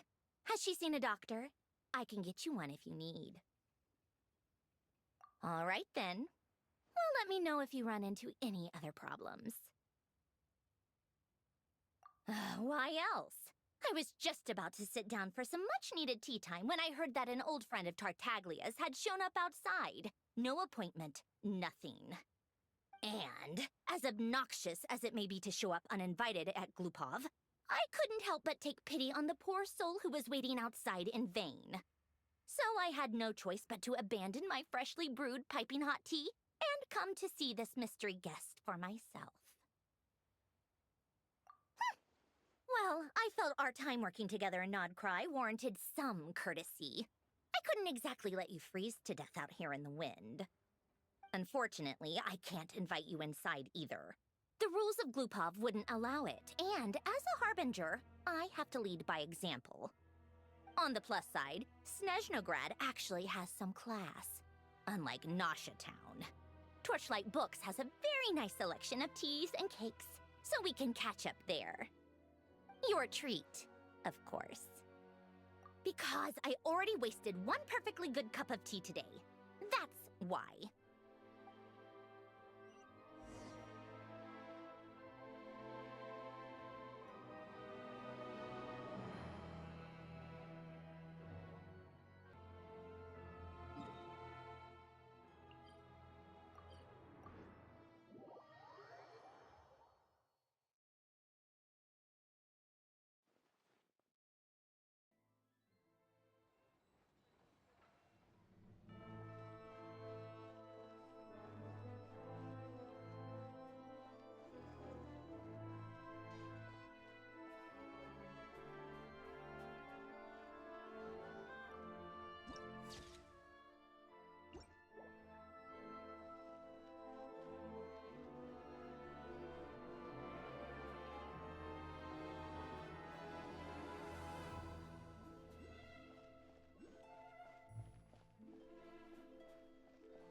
I've ordered for the both of us.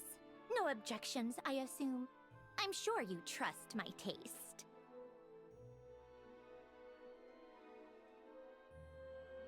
Okay, let's get down to business. I'm guessing you don't actually have any urgent business with Tartaglia per se. You just want information, right? Wanna take a guess? Of course you'd say that. You shouldn't underestimate Counselor Tartaglia, you know. That's right. I'm sure you've heard of the Snezhnograd Vecha by now. Well, he's busy preparing some paperwork for their next meeting. They'll be discussing yet another extension to Project Stuja. It's basically all anyone cares about in the Vecha these days. Yeah, he's more of the shoot first, ask questions later sort, isn't he? It all started with a very detailed letter that Capitano left for the jester, Piero, before leaving for Natlan. In that letter, he detailed the future arrangements for his subordinates. All of his key people were reassigned to Tartaglia. I guess he'd already prepared to leave us for good all the way back then. But Piero didn't reveal the contents of the letter until the events in Natlan had concluded. That was his reaction, too. Why me? With a bewildered look on his face. He'd always assumed Capitano looked down on him. He was a man who kept his thoughts to himself and barely spoke to him the whole time they'd known each other. But he occasionally brought Tartaglia along to my tea parties back in the day. So to the rest of us, it was clear that Capitano had quite a lot of respect for his young comrade. By the rest of us, I mean my tea party regulars. Arlecchino, Rosaline, and... actually, not Columbina. She was probably oblivious to it. Anyway, then the Liues situation happened. Normally, it took a lot to get under Capitano's skin, but that time he was furious. It's not really my place to talk about it, though. You can ask Tartaglia about it sometime. Basically, Tartaglia probably had the wrong idea about Capitano all along, right up until Piero revealed the letter he'd left behind. Capitano believed that despite Tartaglia's immaturity, he showed great potential. Plus, he possessed a kind of purity rarely seen among members of the Fatui.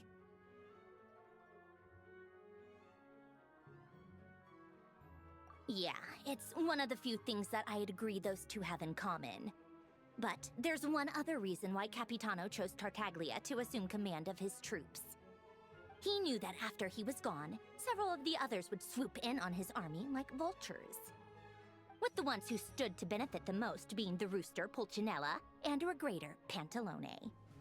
Once they divided Capitano's troops between them, they'd be more powerful than ever. No one would be able to stop them. So, you can see why Capitano chose to hand that letter to Piero, right?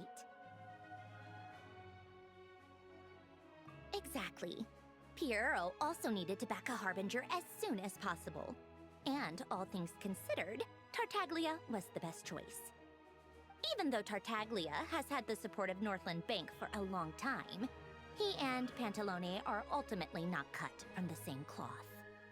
I'd say Capitano made a good judgment call. Anyone else caught in this situation would probably feel like they'd been hung out to dry. His best course of action will be to distance himself from any shady business, while still maintaining friendly relations with Pantalone, but seeking Pulcinella's support at the same time. What's the point in having a tea party if you don't spill a little tea? Besides, none of this is confidential anyway. Ask any journalist out there. They'll give you all the lurid details. You'll see it firsthand if you ever sit in on a session of the Snezhnograd Vecha. All the factional strife, whether open or unspoken, it plays out for all to see in that one little room. Having a voice in a Vecha is the only way to steer policies in your favor. So, every person in that room represents a particular interest group. Pantalone, for instance, represents the financial sector, and Tartaglia represents the Fatui soldiers. Personally, I have no interest in political jousting, but since I have a number of engineers and researchers under my command, I have to make their voices heard. Then there's Pulcinella, the linchpin of the Vecha. He represents politics itself. Everything involves him, so nothing can bypass him. Any issue that comes up, he knows how to mediate. That's what the Tsaritsa values most about him. I'm starting to see why everyone is so frustrated with the way things are, but also powerless to change it. A complex web of interests connects all parties involved. And the Tsaritsa sitting at the top adds another layer of complexity. It must be nearly impossible to come up with a perfect solution. All right, I'm done carrying this conversation. Time for you to answer a question of mine. You must have known that you can get the info you needed from me.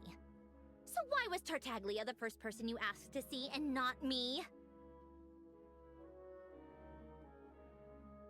Huh? Jealous? As if. Wait. Oh, I think I know what it is. Columbina passed on my message to you before you left Notcry, right? I only meant you should be mindful of which side you're on. Is that actually why you didn't ask for me? Because you took that to heart? You... fair enough. It's not your fault. I blame all these politicians I've been hanging around with lately. Always beating about the bush when they talk. I guess it must have rubbed off on me. Anyway, just ask for my help next time, okay? Little things like this are no problem. Lady Marionette. What now? Can't you see I'm on my break? Whatever it is, just leave it on my desk. I'll look at it later. Sorry to disturb you during your break, ma'am, but I'm afraid it's an emergency. Isn't it always? I've told you before, fixing the tracks and transporting ice blocks does not constitute an emergency. The equipment in Svietlolaidovka is in urgent need of maintenance. With how the weather's been recently, we suspect that the cause is a buildup of snow, exceeding the maximum weight limit. The supports on one of the machines broke and fell, awakening a dormant beast and leaving many of the ice miners trapped in a nearby ice cave. Luckily, Odette's team was nearby and launched a rescue operation, but we're still facing a severe manpower shortage for both the rescue and engineering teams. I guess that's it then. Our tea party will have to end here. I'm the only engineer you'll need. Do you actually want to come with, or are you just saying that? Nice of you to return the favor. I'll have a couple of people look after Paimon. They can let her know that you had to step out for a while. Given how urgent this is, I'm sure she'll understand. And honestly, I'd rather have your help than anyone else's. Between your skills and experience, you'd be reliable help. Then let's go. You, take 2 people to Podvorier restaurant. Find her room and watch it like a hawk until we get back. If anything happens to Paimon, you'll be answering to me. Yes, Lady Marionette.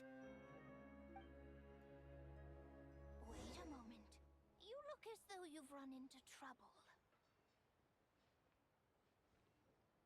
How exquisite. To trouble.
they weren't exaggerating. This is really dangerous. It's a good thing only one of them broke. From what I've been told, most of the trapped miners are over in that direction.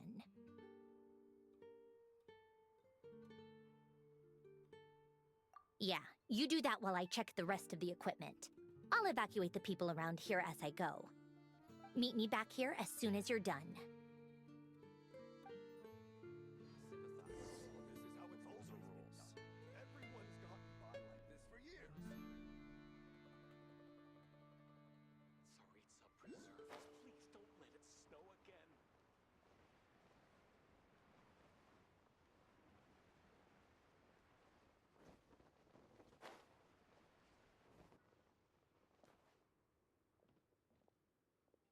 I have to be getting close.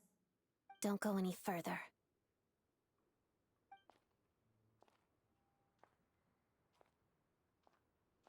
It's too dangerous here. There's a highly aggressive monster on the prowl. You need to leave, now. Ah, I see. You're the backup from Snezhnegrad. Well, I'm Odette. Good to meet you. Ah, so this is Odette. She was the first member of the Fatui on the scene. There are 5 people trapped in the cave. Monster type is unknown, and so is its location. Let's go. Every second counts.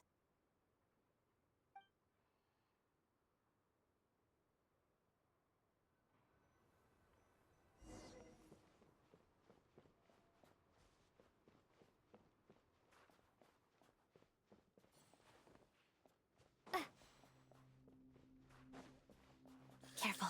Something's moving.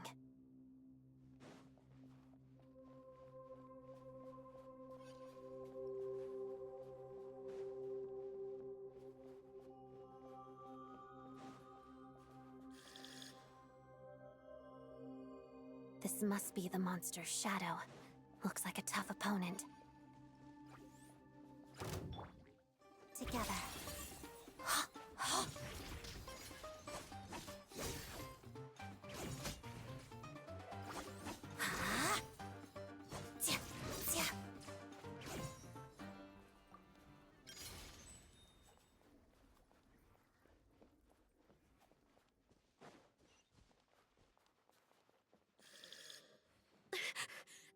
Stay back!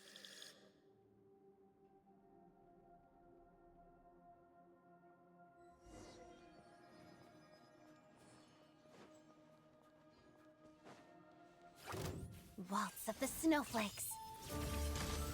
Pirouette.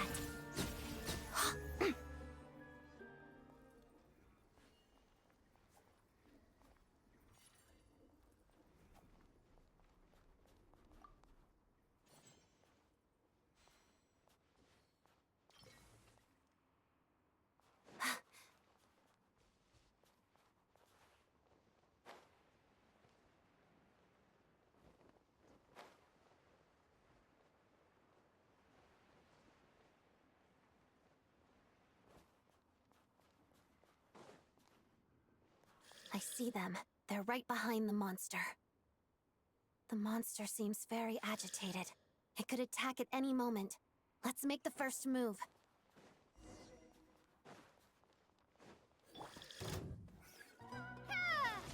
Take this! Let's begin. Pas de deux.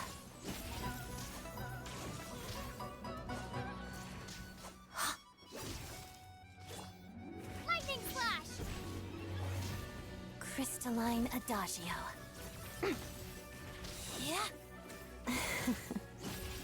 Shadow me. Take this! Yeah.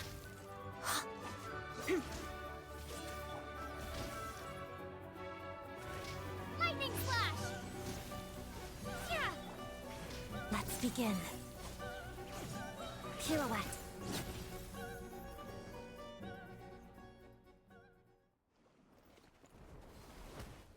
Oh, thank you for saving us. We'd have been monster fodder otherwise. Thank you. Thank you. You're welcome. You should be safe now. Follow this route out. She and I will stay behind to watch the rear.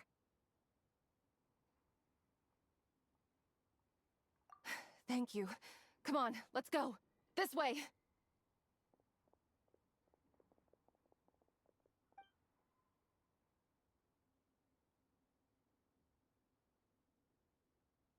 I've searched the area. Pretty sure the monster made a tactical retreat. Yeah, but with us here, it won't be coming back anytime soon. It may be small, but don't be fooled. It's a ferocious beast. People are just food in its eyes. It's lucky we got here when we did. The trapped miners have been successfully evacuated. Time for us to leave. Wait, this place...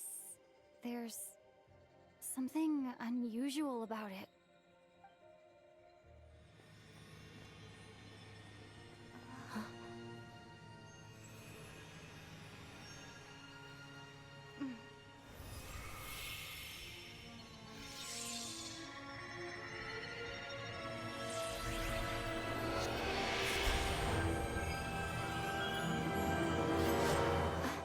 What is that? I don't know.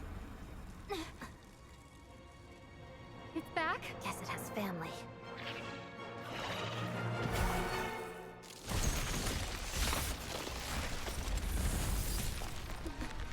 This way. Run!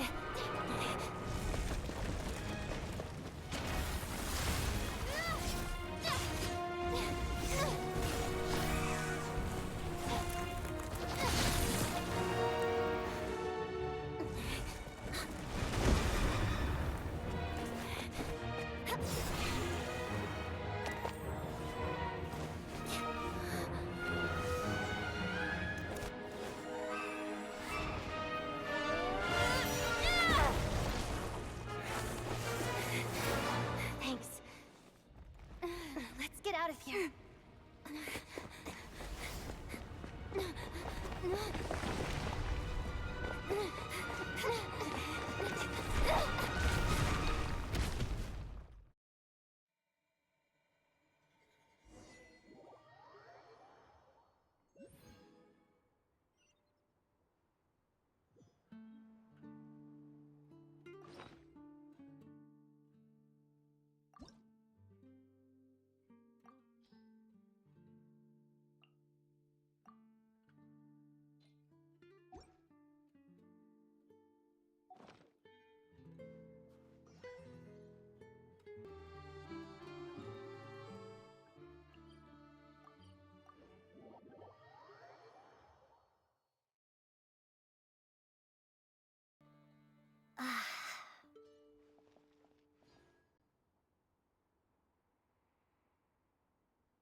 Everyone's accounted for.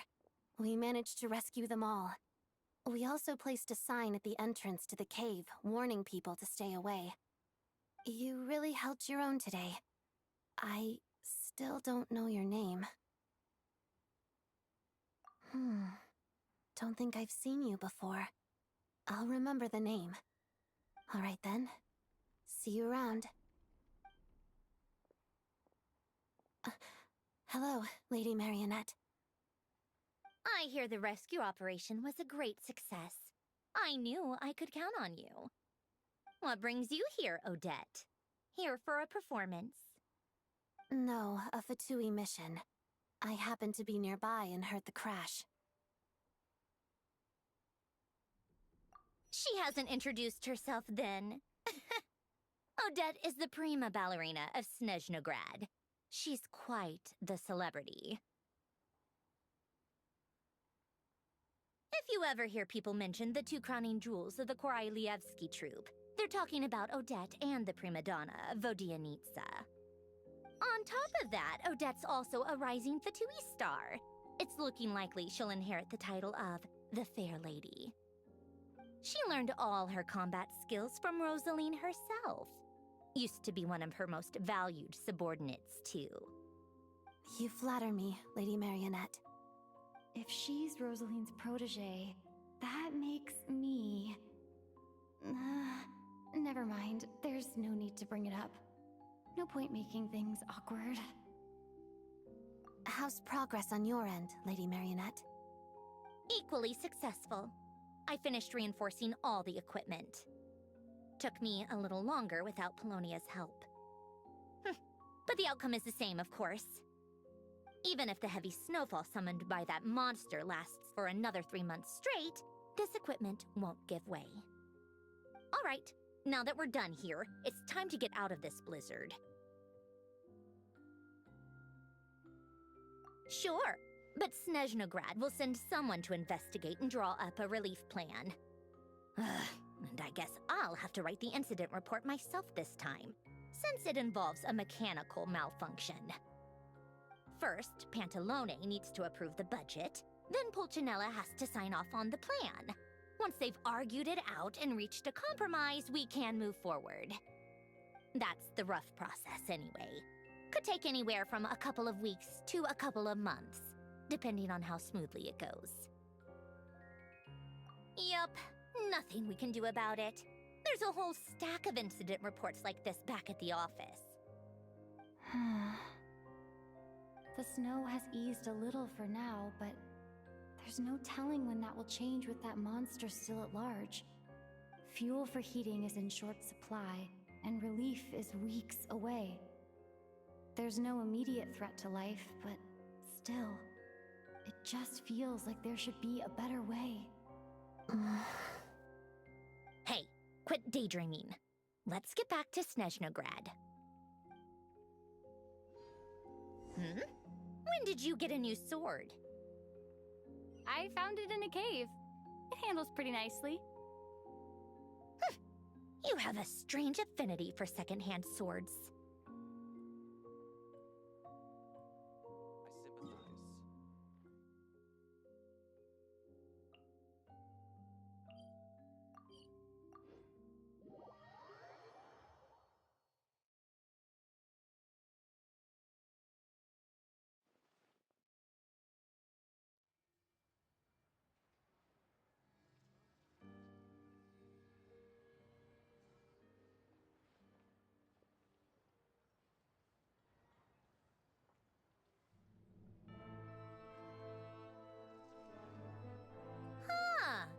Well, if it isn't Counselor Tartaglia, Mr. Big Shot himself. Go easy on me, all right? I'm still recovering from the interrogation the real Big Shots put me through. Hey, comrade, it's been too long. I heard you came looking for me earlier. Nicest surprise I've had in a while. Good to see you too, Odette. I'm guessing you guys just got back from Sviatlo Lajdovka. How'd it go? Crisis averted? It went fine. How about you? Any new developments? Not really. Same as ever. Growing opposition to Project Stuja, and the usual rebuttals are starting to ring hollow. The results of the mock vote were pretty dire. Pulcinella was fuming. I've never seen the old man so angry. That's not good news. It takes a lot to rattle him. Yeah, obviously if push comes to shove, there are ways to crack down on dissent. But... Sorry, I have to ask something. This is going to sound blunt, but may I? Huh? Of course, fire away. It sounds to me like everyone's tearing their hair out trying to figure out how to deal with opposition to Project Stuja. But what exactly is this project's purpose? And how can it be so important that even people like you two refuse to stand up for the ordinary people of Snezhnaya? Huh? Interesting. I gotta hand it to you, comrade. You sure don't mince your words. Excuse her? What does she mean? Refuse to stand up for ordinary people? Oh my gosh. How does she dare speak to the Harbingers like that? Are you interrogating us now? It's okay, Sandrone. Let me explain. I think I understand where she's coming from. If I could, I'd take your side right now. In fact, my position's very similar to yours. I've only held back on casting a dissenting vote in the Vecha because the Tsaritsa would never let me get away with it. Still, I have a responsibility to the Fatui armed forces, so I do what I can to make their voices heard. Most of them are just regular folks from small towns far from the capital. I'm sure you've seen how much those kinds of places are struggling right now. Oh, and for what it's worth, I'm from Erepasak myself. Things aren't going so swell there either. The Tsaritsa wants to create a better, safer future for the people of Snezhnaya, but she's thinking long-term. I don't doubt that from where you're standing, Project Stuzha seems to be creating all sorts of issues for everyone. But considering the Tsaritsa's vision for the future, these are sacrifices worth making. Sounds cold, I know, but I promise it's not as black and white as it seems.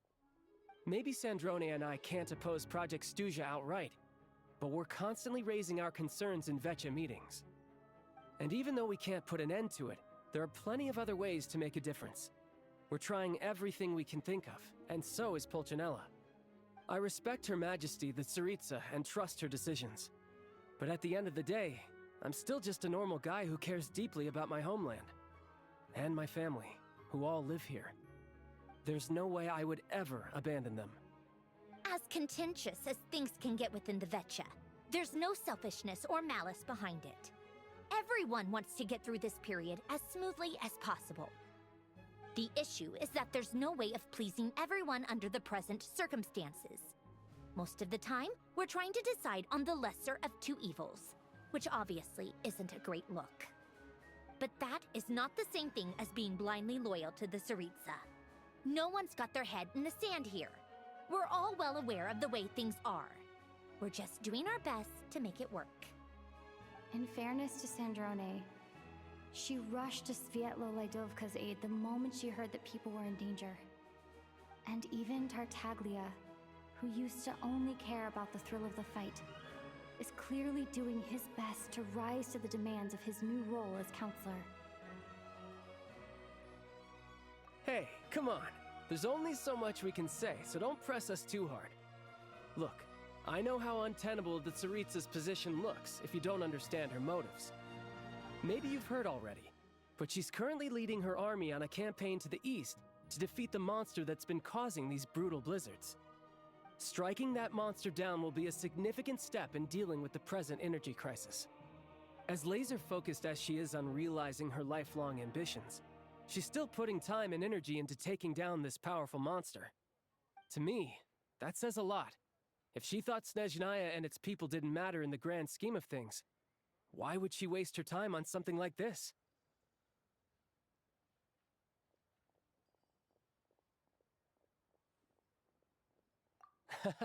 Thanks. I meant every word I said, though. I wasn't just trying to placate you. I've already done more than enough diplomacy for one day. I still think this adventurer raises a very important point. Our two harbingers have made their positions very clear. But there are many others in the Vetcha who must feel trapped and forced to vote against their conscience. I think it's a very valuable quality to be willing to speak one's mind, despite the risk of offending powerful figures.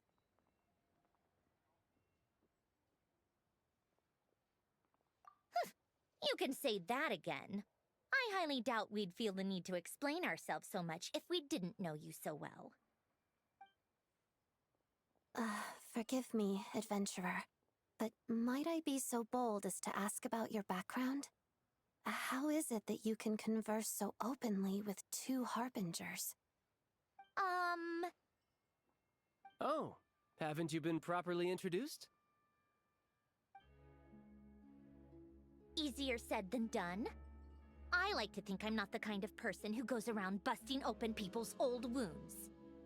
I've only learned her name so far, and no details of her experiences. Is something wrong? Uh-oh. Is there no avoiding the subject of Rosaline? No, it's just... all right. I guess there's no getting around it. This is the world-renowned traveler, who helped resolve the storm terror threat in Mondstadt, cleaned up after the mess I made in Liyue, and then went to Inazuma, where there was a duel before the throne, in which the traveler defeated Rosaline. Oh. I'm sorry. I didn't think you two would be seeing much of each other, so I figured it wasn't worth bringing up. It's fine. It was a long time ago. It's fine. Sorry, I just remembered that we have a rehearsal coming up. Please excuse me, I should get going.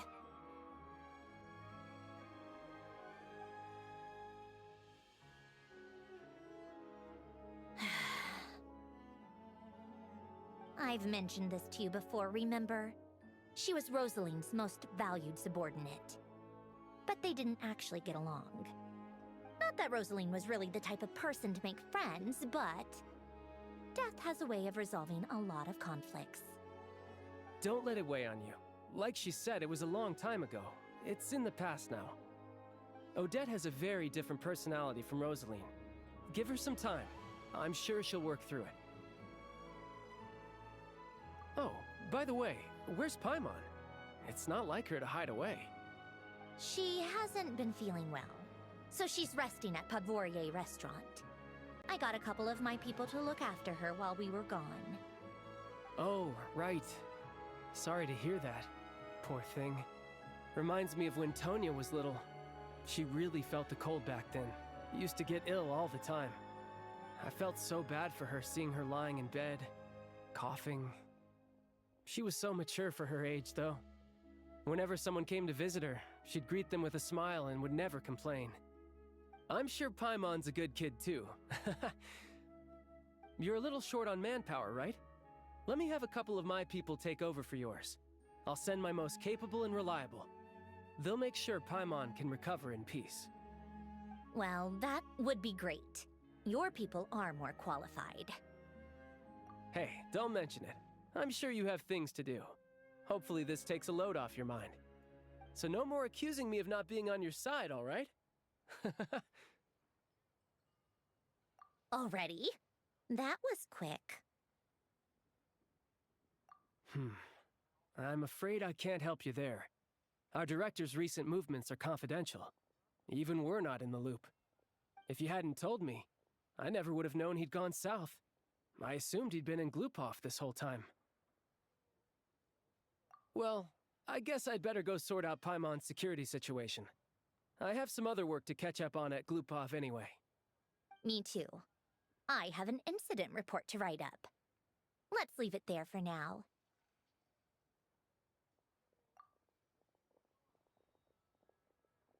I guess everyone's in a difficult position. But Tartaglia's right. I have things to do. Things I want to do, and things I ought to do. To start with, I should go ask Alosha if he knows of any way to help Svietla Ledovka.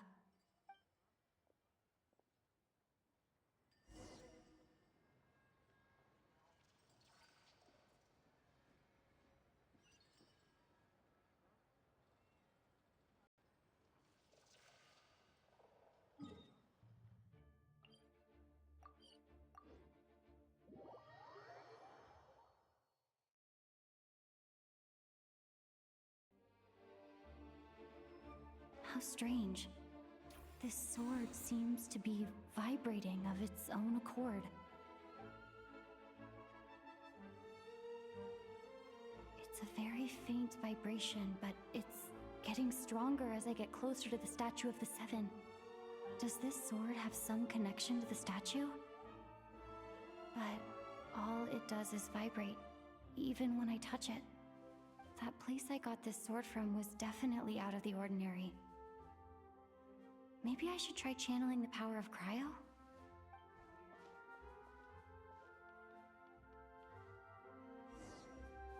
Cryostorm! It worked.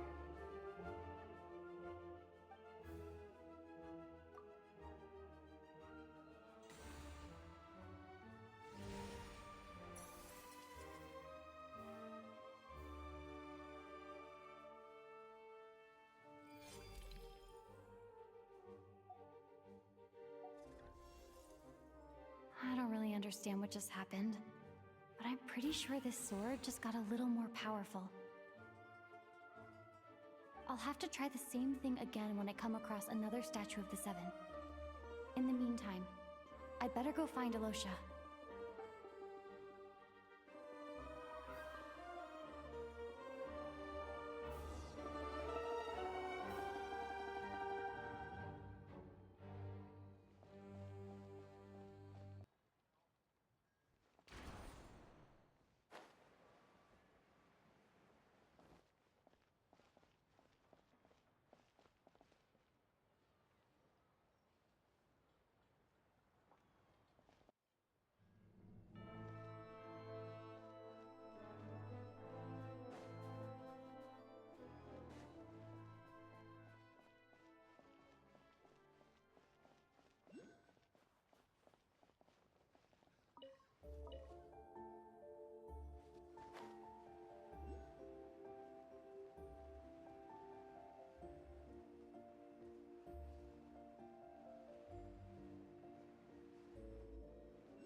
Hello there.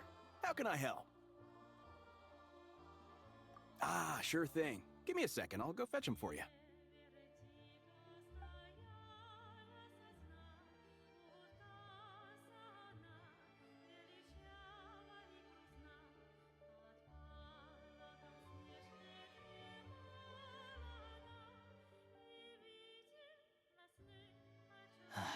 It's a familiar story.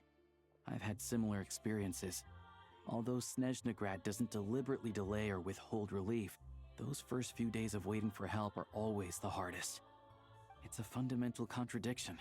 If emergency relief can't be delivered in time, what's the point in even calling it emergency relief?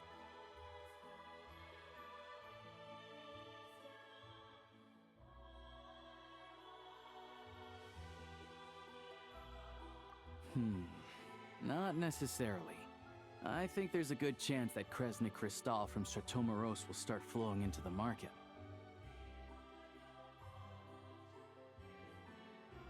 When we resolve Stratomoros' energy issue, it's like we open the floodgates. A huge backlog of Crystal is now available to the townspeople. There's no way they can use it up at once. A lot of them will probably stockpile it and slowly work their way through. Probably a good idea, since energy prices are only going to keep rising. But there will always be people who urgently need Mora.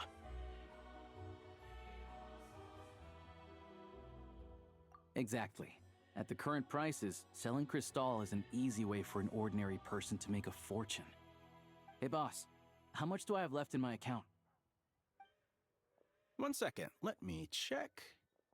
So, you're planning on buying the Crystal out of your own pocket? Yeah. I don't know if I have enough, so I'll chip in a little extra and buy as much as I can afford.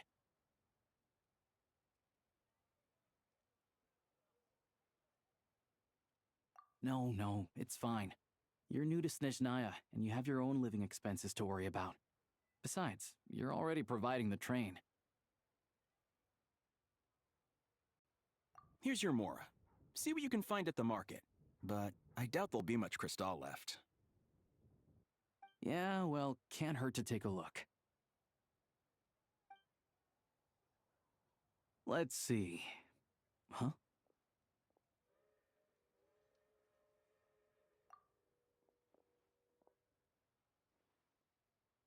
Oh, Alosha, and... Hello. I didn't realize you two knew each other. Yeah, I take on some odd jobs in the city to supplement my hunting income. Sometimes I work as a cleaner or prop hand at the theater where Odette is one of the big stars, so I've met her a few times. When the weather's as bad as this, it's better for a hunter to adapt than to keep looking for game. Yes, and we sometimes need extra help.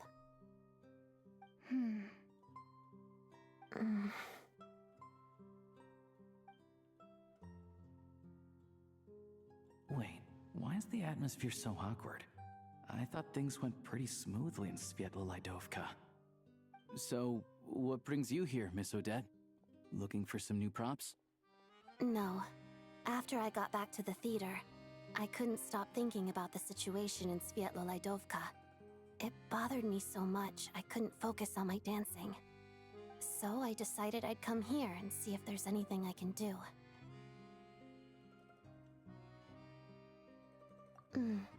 You too, I presume.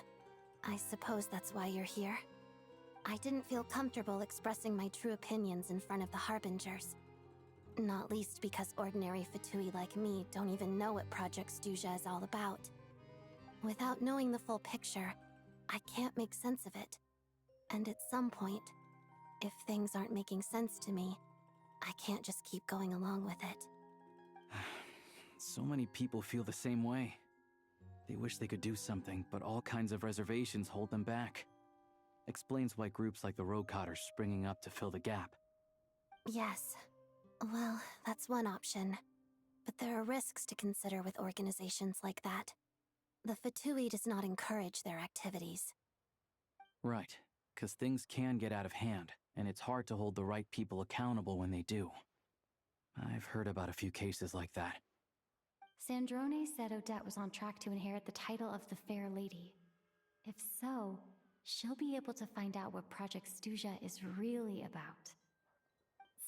Still, it's probably a little soon to ask her about that. There may be more to the story. What's on your mind? I think we can both agree that no matter which side you're on, it can't stop you from doing the right thing. Where there's a will, there's a way.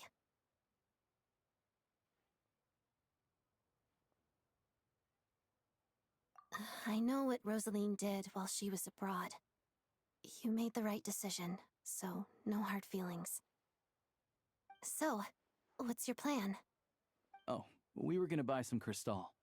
I heard there's some on the market right now. Funny. I had the same idea. In that case, let me pay. I can claim it back as mission expenses. The real issue here is that government relief is behind schedule. Surely it makes more sense for the state to cover these costs than for us to pay out of our own pockets. True. It's a huge expense after all.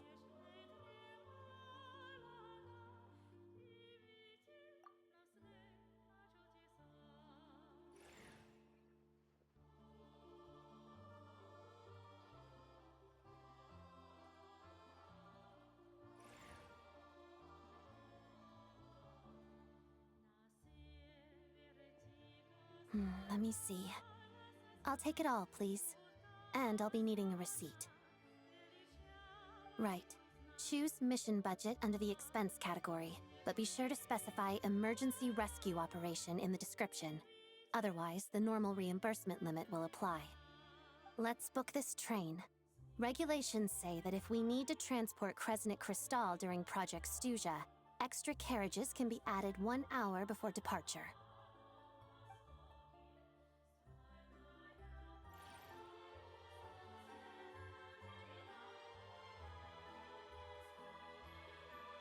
That should do it. The train will be escorted to its destination by Fatui guards. This is my first time seeing you handle Fatui affairs, Miss Odette. It seems you're as skilled an officer as you are a dancer. You flatter me. It's only because I've been doing both my whole life.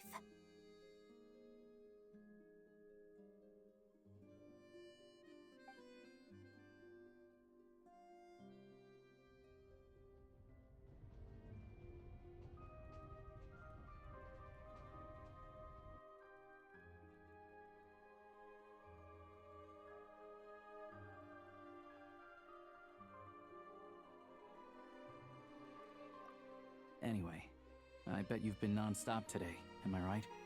Any idea how Paimon's doing? What's wrong? Who's Paimon? Her travel buddy hasn't been feeling well. She caught a cold right after they got to Snezhnaya. Sounds like she's important to you. I can't believe you've been dealing with this on top of everything you've been doing to help the people of Snezhnaya. I've got nothing going on right now, so I'll join you. I want to see how she's doing. May I come too? I have some candy that someone gave me back in Svietlolaidovka. Plus, I know a little bit about relieving cold symptoms. All right then, let's go.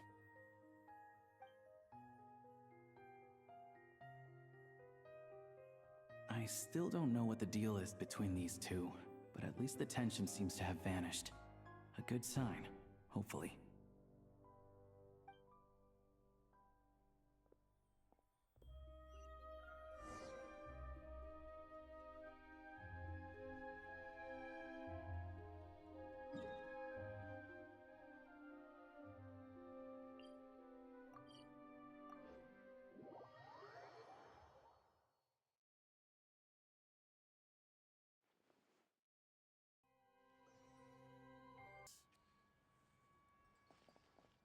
Oh, no. Missed it again.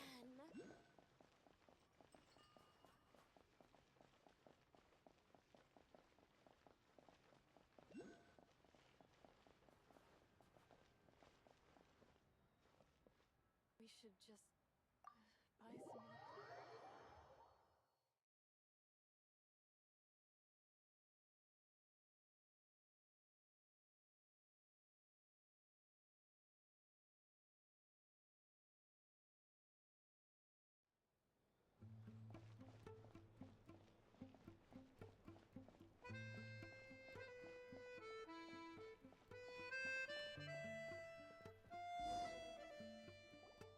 Hello. Sorry, but there's a sick person recovering in this room. Can I help you? What happened? Oh, please, excuse me. Are you the Traveler? Could I take a quick look at your Adventurer Handbook? Master Child said I should verify your identity.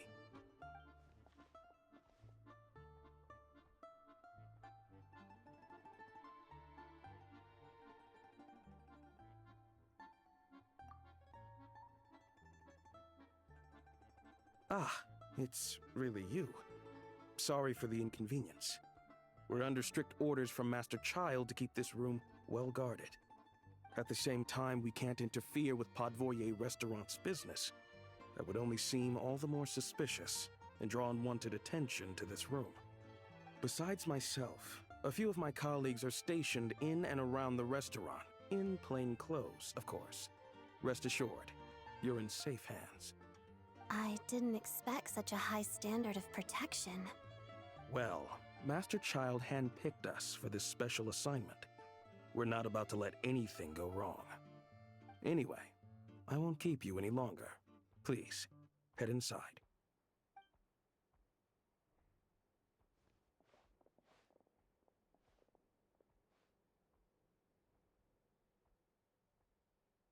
Traveler! Alosha, you're back! Oh, hey! Who's our new friend? Hi, I'm Odette. The Traveler and I crossed paths a few times. Another friend from the Fatui, huh? You're practically a member yourself by this point. Paimon's definitely on the mend. We should be back to our usual travels in a few days' time. Seems like that doctor was right. It's just... Paimon's limbs are still feeling a little chilly. I have just the thing. Whoa! What's this? Is that a flame inside an ice cube? Wait, is this real ice? How's it not melting? And how does the fire keep on burning? All keen observations. You're right. This is called core ignis. Whenever I've caught a cold in the past, I found I recover much more quickly if I place this by my bed. You're welcome to borrow it. Awesome! Wow! It's so nice and warm! Oh, it's like magic. Your name was Odette, right? How did you two meet again? Looks like she's in pretty good spirits. That's a relief. Any progress with your investigation yet? No surprises there, I'm sure. They're not likely to let anything slip. The Rokad, huh? Let me think. Members of the Rokad keep their true identities hidden, but I think there might be someone I can introduce you to. Leave it with me. Meet me at the Korolyevsky troop tomorrow, and I'll tell you how it goes. Would anyone like a drink? I'm gonna head to the bar. Paimon will have... maybe some hot milk? Yeah. Paimon's in the mood for something warm. Enough with the secret chat, you two. Let's catch up properly in a minute. Paimon wants to know everything that's happened today. It'll be kinda like tabletop troop. No reason why listening to a story can't be an adventure.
You made it.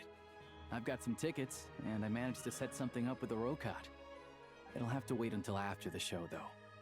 Happy to stay and watch? I doubt you've seen the Korolyevsky troupe on stage before. Pleasure. Here, this is the way in.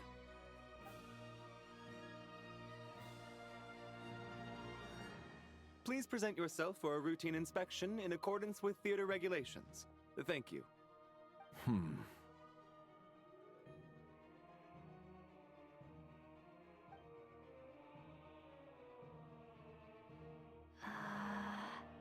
Is that guy with the fatui? Looks like he's waiting for something. Okay, all done. Thank you for your cooperation. Please proceed through to the theater.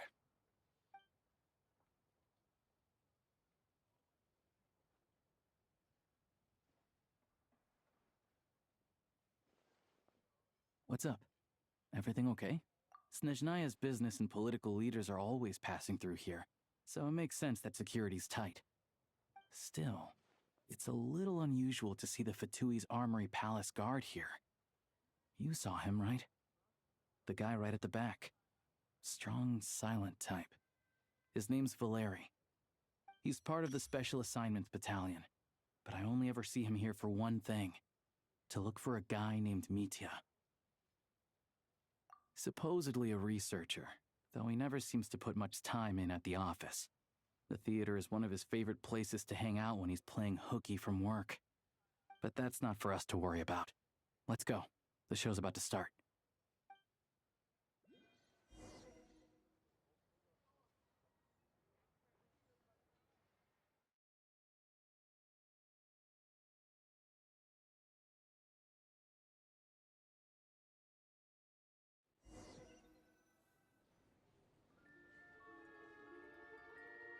What do you think? Pretty impressive, huh?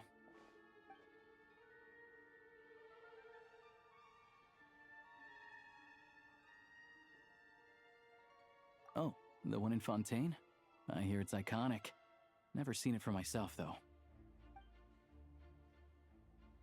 Here we are, just in time. Sorry, coming through.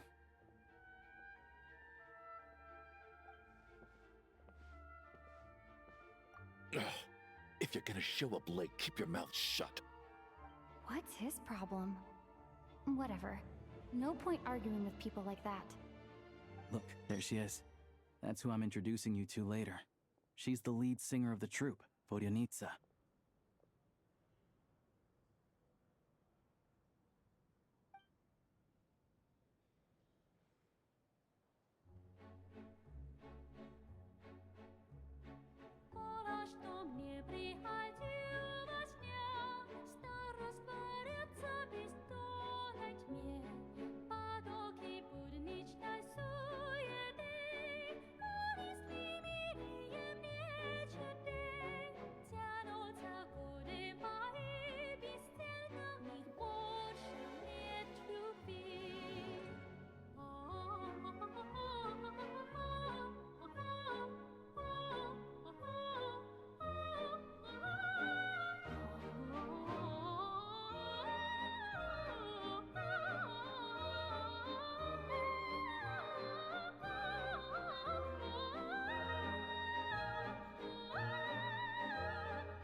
This leads directly to the green room.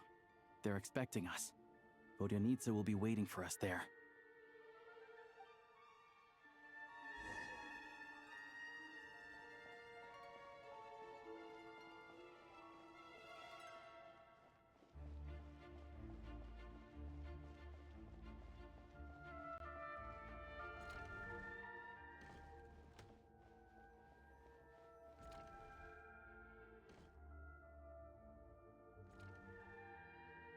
Hey there.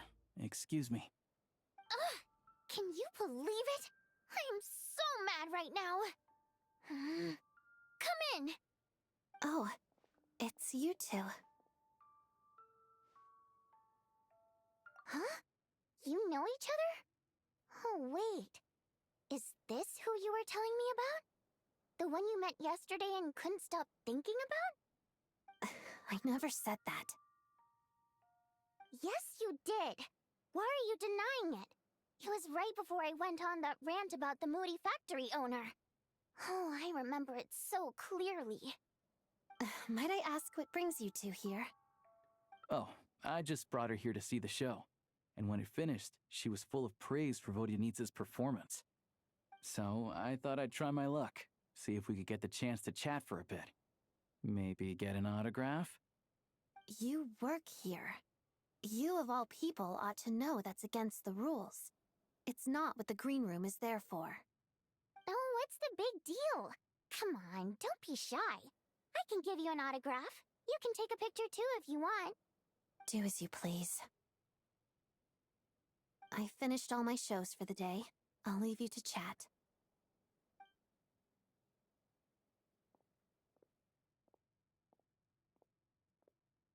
I wasn't making that stuff up, you know. Odette's just too proud to admit it. She thinks very highly of you, and so do I. You did the right thing in Svietloladovka. We're good. Odette's out of earshot. I'll lock the door. Confidentiality, of course. The Rokot is very strict on that. Whoa, Alosha! Not out loud!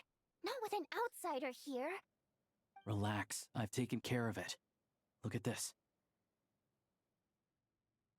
The president's reply sent this morning. Wait, so she's been approved to join? You told me last night that you wanted to get intel from the Rokot. Unfortunately, Rokot intel is only available to members. But ever since you set foot in Snezhnaya, we've been working together. I've seen the way you work, your character, and your motives. Everything about you is perfectly in alignment with what we're trying to achieve in the Rokot. So I figured I might as well cut to the chase. I wrote a letter to the president explaining your situation, including just the right amount of detail. His approval came very quickly. Of course, it's still your decision whether you want to join or not.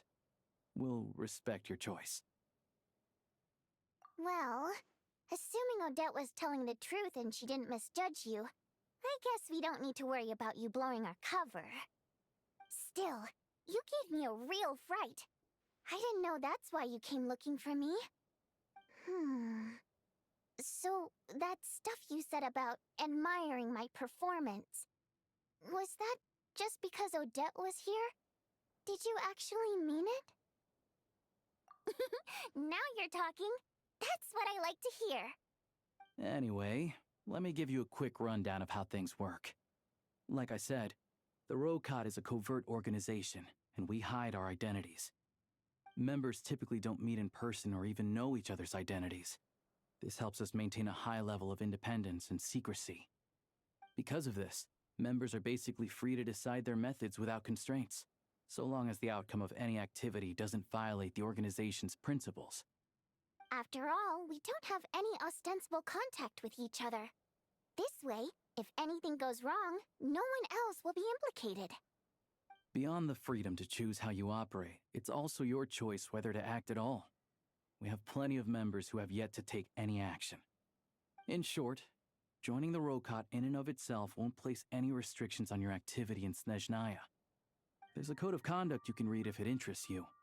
But basically, as long as you don't plan on using your anonymity to go around doing evil, you'll be fine. I tried reading it 5 or 6 times. Never made it all the way through. Even the most lackluster script makes for more interesting reading. Great. Then I'll go grab an official application form. Be right back.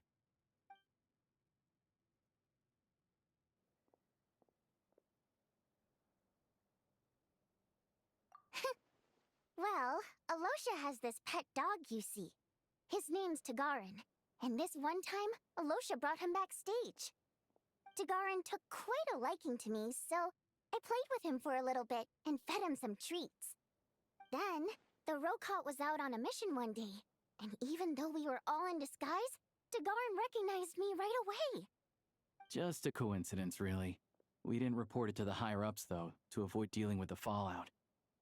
Like, my job at the theater, for instance. I really need it to make ends meet. By the way, what were you complaining about just before we came in? Did everything go okay with Chuganov? Everything did not go okay. That's why I was so mad.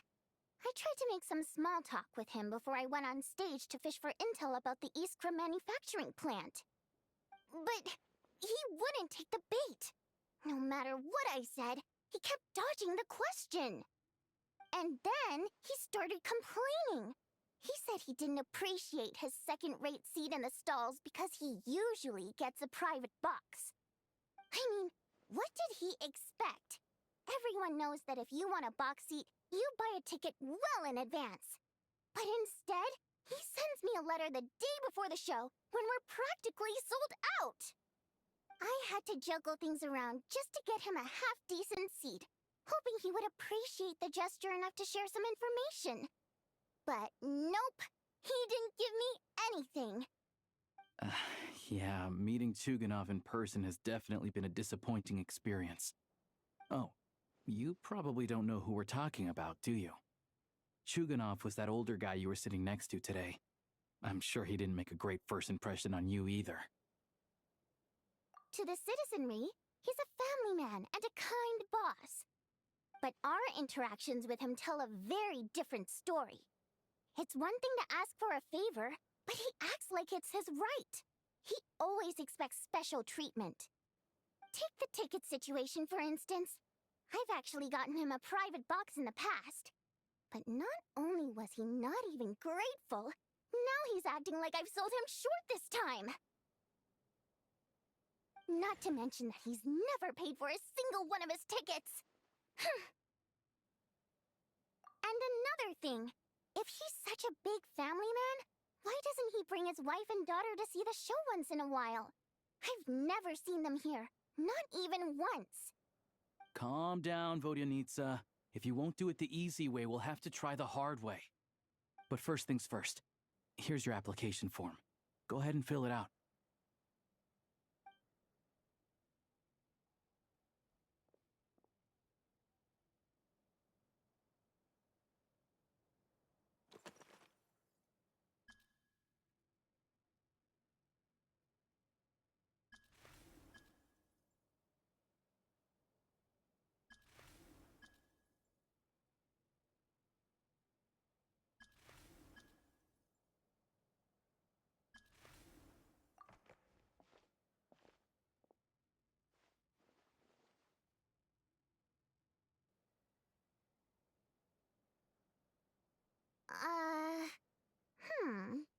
Looks like I'll need to make a few little tweaks here and there. But other than that, you're good to go. We'll hold on to this for you. All right. Now that we're officially Rokut comrades, I can tell you. Chuganov is the target of our current operation. Recently, we've done some recon work at the Iskra manufacturing plant, which pretty much confirmed that their energy consumption is way beyond the legal limit. All we need now is some direct evidence to present to the Vetcha, so we can demand that they shut the plant down. That way, the Kresnik Crystal can be allocated to where it's needed most. I was hoping he might let slip during one of our chats, but he's too tight-lipped. We'll have to find another way. I'm meeting another regular theater-goer tonight, Mitya. But Valeri's here too, and he's probably looking for Mitya, so he may end up being a no-show. Don't you worry. He must know how to dodge Valeri, or he wouldn't be showing up on time for every performance. Mitya is a renowned energy expert. The authorities should take someone like him seriously. So if he starts raising questions about energy use at the Iskra manufacturing plant, there will be a proper investigation. Also, we're not allowed on site, but he has clearance. So all we need is his cooperation. Yeah, so that's the other thing we're trying to figure out. Though I think we're far less likely to make any progress on that front. Still, I hear that Mitya is a bit of a chatterbox. So, who knows? Maybe if we catch him in the right mood, he'll let something slip. What do you think? Sound like something worth your time? Okay, in that case, you guys find a seat somewhere nearby. Pretend you're a couple of buddies there to eat, and keep your ears peeled for useful information. He's a huge fan, so I doubt he'll have his guard up around me. But you two need to be convincing. If he suspects anything at all, he might stop talking. Sure. Don't worry. We'll make a believable pair of buddies. Perfect! You've sold me already. Now, help me tidy this room up a bit before we head out. Okay. What needs tidying? Everything.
We come here often, so we shouldn't stand out. Let's sit here. Now, it's up to Vodyanitsa. Let's see how the conversation goes.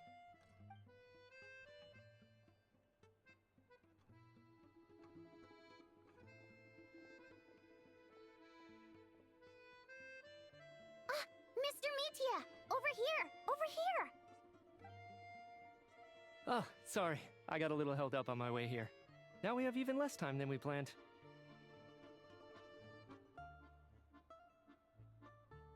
Go ahead and order some snacks and drinks, whatever you like. Let me see. According to my schedule, we still have 25 minutes left. You're really pressed for time today, huh? I was imagining this would be a leisurely chat. If you'd prefer, we can always reschedule for another afternoon when you have more time. No need. Getting to meet the lead singer is a very precious opportunity for me. I'm not about to pass it up. I've already had to decline your invitation several times because our schedules rarely align. If I don't grab this chance while it's here, who knows when the next one will come around? Well, it's very kind of you to make time just for me. I'm not too sure, to be honest. But Snezhnaya's full of weird and wonderful things like that, so people tend not to bat an eye. I'm sure the same will go for the Eye of Grey and Paimon. The reason I invited you out for tea and a chat today was to get some feedback from a true fan of the theater. Well, I genuinely have nothing bad to say. No matter how many times I hear you sing, it never gets old. It always seems fresh and new somehow. Maybe it's because the more times I listen, the more details I notice. Or maybe you simply improve with every performance, delivering it better each time. Thank you! I'm delighted to hear that! Could you give me any specific examples? Oh, yeah. The piece you sang today, for example. Beneath the Frozen River? Hey, what's with you? I'm just praising a good performance. I always used to find that such a bleak and lonely song. But the more you listen, the more you realize that it's not as cold and nihilistic as it appears. When you really dig down into it, there's a certain level where you're surprised by the emergence of hope. Wow, I'm impressed. I didn't expect you to pick up on that. Actually, I only tried out that angle after talking with a composer. Still, Beneath the Frozen River wasn't on today's program. Oh, really? But it's a classic. You sing it every time. Almost every time. Oh, well then. let me say a few words about that other all-time classic, Flying in the Wind from the Mountain Sparrow. I didn't sing that one today either. My voice wasn't quite up to it, so I switched it out at the last minute. Oh, but, Sorry, Mr. Mitya, but you were at the theater today, yes? Of course I was! Remember? I said hello to all the troupe members before the show started. You, Odette, and the others. So, what did Odette sing today? Elegy of the Snow-Winged Goose, of course. Correct. I see. I see. You find my singing boring, don't you? That's why you don't remember a single song. Looks like I'll need to cut a few from the program next time. No, that's not it. I swear. All right. I'll be straight with you. I'm sorry. My mind was wandering as you took the stage today. I enjoy watching your shows because the exquisite performances stimulate the mind. It always sparks some inspiration for my research. So, whenever I get stuck at work, I come to the theater for a change of pace. Odette's dance during the Elegy of the Snow-Winged Goose today was simply incredible. It got me wondering what she's been going through recently. That look of sheer defiance in the face of utter tragedy? It was so inspiring. I started scribbling in my notebook right away. Not that I made a ton of progress in the grand scheme of things, but I still think it was productive. By the time I snapped out of it, the entire show had finished. So what you're saying is, you didn't listen to my singing at all? Unfortunately not. I'm sorry, I don't know which is more disrespectful. The fact that I don't always come for the show itself, or the fact that I missed your performance. Seems like things are getting a little awkward. Mitya just stepped into a conversational minefield. If there's one thing Vodyanitsa doesn't like, it's people who show disrespect for her performance. This meeting was so hard to set up. Don't tell me it's already falling apart.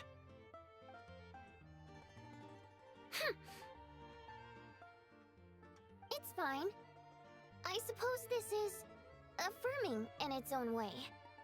At least, it shows that our performance really touches people's hearts, right? Don't let it bother you. It certainly doesn't bother me.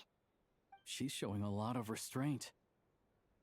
Well, I'll be sure to let Odette know how much you adored her performance. Please don't say that. I always love your performances too. It's just that inspiration struck at the wrong time today. I'm usually all ears. I know, I can tell. That's why I value your opinion. I'm sure some people can't stand it when others praise their coworkers right to their face, but not me. No, sir. Fair enough. I still feel kinda bad, though. But you know what I really can't stand? People who only show up to the theater to pretend that they're cultured. Makes me sick to my stomach. Oh, yeah, 100%. There are too many of those people around. By the time they're walking out the door, they've forgotten all about the show. What's wrong? You look furious. I don't know if you've heard about the boss of the Iskra manufacturing plant. He isn't even a theater investor, but he always demands the same privileges as actual investors. Box tickets only, premium drinks, even the right to request specific songs. Well played, Vodyanitsa. Seems like she's harnessing her rage to steer the conversation back on track. Now that you mention it, I've interacted with that guy before. I gotta say, everyone holds him up as an example of a benevolent businessman, but I don't know. I don't see it. Yeah, he couldn't care less about what's happening on stage. He's just there to flaunt his social status. I hate that I have to prepare programs for guys like that. What's the big deal with that factory he runs anyway? I asked around a bit and heard some pretty shocking stories. Sounds like he's just another greedy capitalist. Oh, really? Yep, the things people are saying are pretty damning. Low wages, insanely long working hours, equipment running around the clock. And as if that's not bad enough, he also strictly forbids his employees from giving any kind of interview. Project Stuja has now been extended so many times, we're at the point where crystal rations for the common folk are barely enough to survive on. Yet he even wants to get his greedy hands on them just to boost his own profits.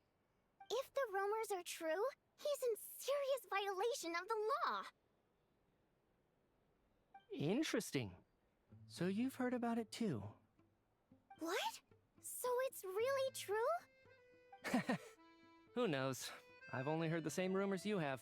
But there's no smoke without fire. The Rooster's been coming down on us hard lately, demanding that we track and trace every single batch of Crystal.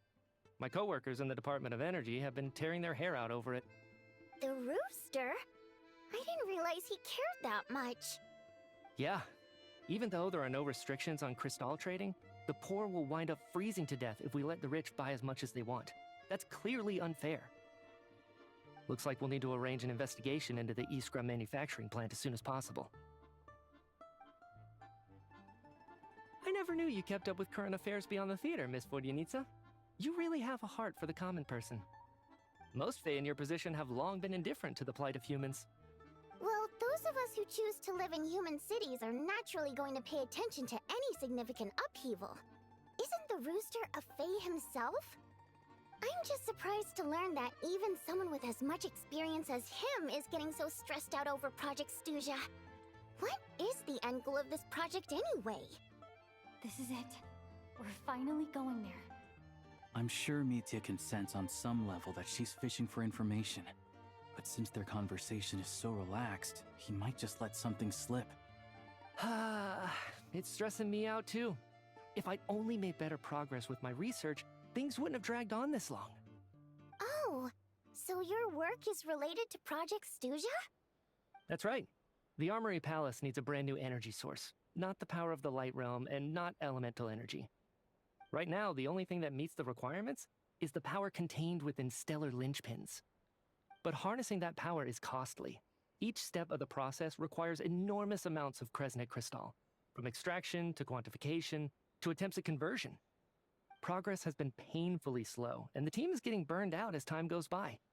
Sometimes, I see people staring into space, as if in a trance. Could it be that this new energy source has side effects? No, it doesn't affect us, because the energy is used for... Okay, I got it. Stop choking me.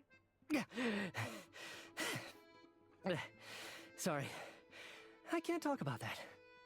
I think we're all just exhausted. We've been working ourselves to the bone for so long with so little progress to show for it. It's no wonder people are struggling to stay motivated. Seems like I owe you an apology. I shouldn't have gotten so mad at you for not paying attention during the show. Don't worry about it. I count myself lucky, to be honest. I don't envy the people who work closely with the Tsaritsa herself. I'd much rather be in my current position. At least I don't have to shoulder any major responsibilities. So they're trying to develop a completely new kind of energy. Yeah, censored by a scarf. Who would have thought? Oh, dear. It looks like my time is up. I'm afraid I have to leave. I'm so sorry. We ended up barely talking about the theater. That's okay. It was a pleasure chatting with you, really. Let's make up for it next time. Yeah, hopefully once the work pressure eases up a little, I'll be able to focus more on the performance, and then we'll have more to discuss. We touched on some confidential issues today. I'd be grateful if you could keep it between us. That could have gone worse. Nice job. Why was Mitya in such a hurry to leave, though?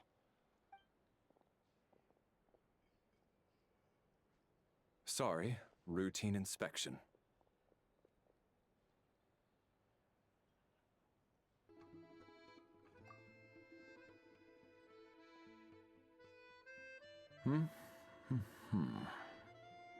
Okay, let's go.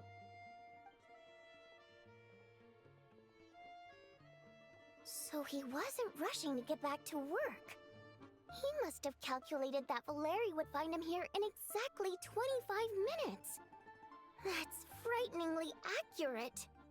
One of the main duties of the Special Assignments Battalion is to ensure that important figures stick to their schedules. All right, time for us to get going too. Excuse me, check please. We'll settle our check too, then. Oh, hello there. Mr. Mitya paid the check before leaving. He also asked me to pass on a message. He said it was an honor to share his tea break with Miss Vodyanitsa and her two friends. Wait. So he knew we were here all along? This raises a lot of questions. Did he deliberately mention the new energy source so that we'd overhear it? Maybe his work isn't confidential after all. Maybe the key here is the purpose of this new energy. I guess that's the next thing to look into.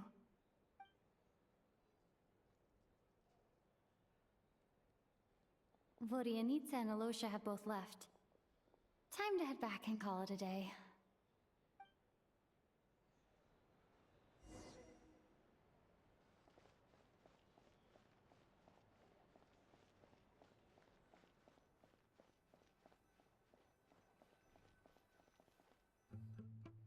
You're back! Here pretty early today.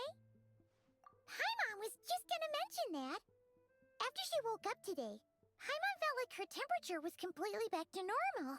But her strength still hasn't returned. Still, there's some good news. Paimon thinks she might have figured out the source of the problem. It's like there's some kind of mysterious power affecting Paimon. Paimon's never felt this way before during any of her travels. She only started feeling this way since we arrived in Snezhnaya. That's right. The Armory Palace needs a brand new energy source. Could that have something to do with this? What is it? You're making that face again. You know, the one you get whenever you have a light bulb moment?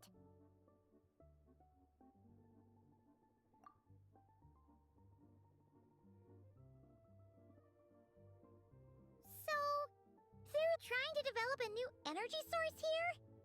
And you think that might be why Paimon's feeling unwell? Well, Mitya denied that the energy they're researching has any side effects. Although, he did say that people working on the project have been having issues with their concentration and short-term memory.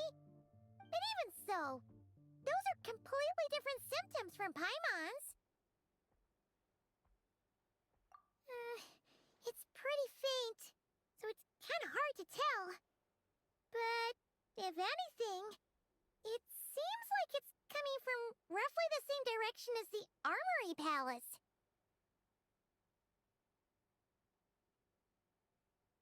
Sure, Paimon's with you there. But how, though? The robot only has a limited amount of intel. Oh, great point! They argue about Project Stuja every day. If we could sit in on one of their sessions, we might pick up some new leads.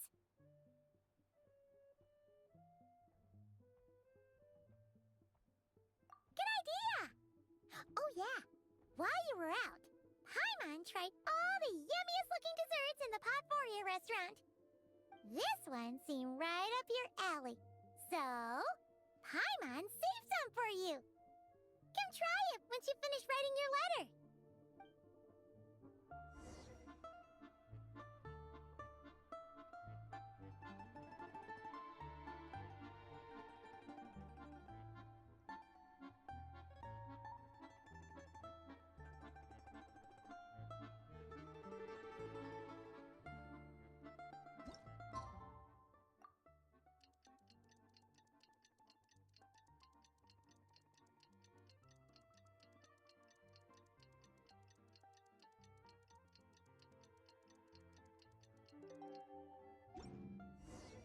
Alosha replied.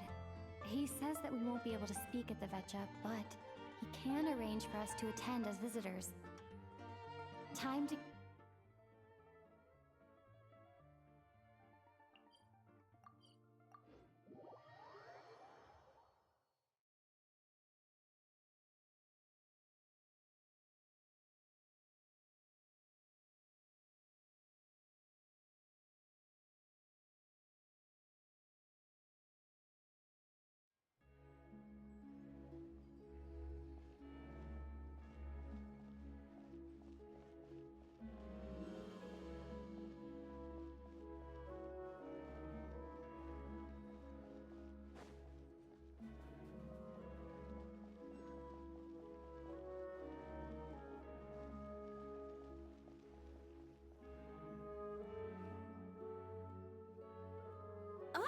Miss Vodianitsa, prima donna of the Korolievsky troupe.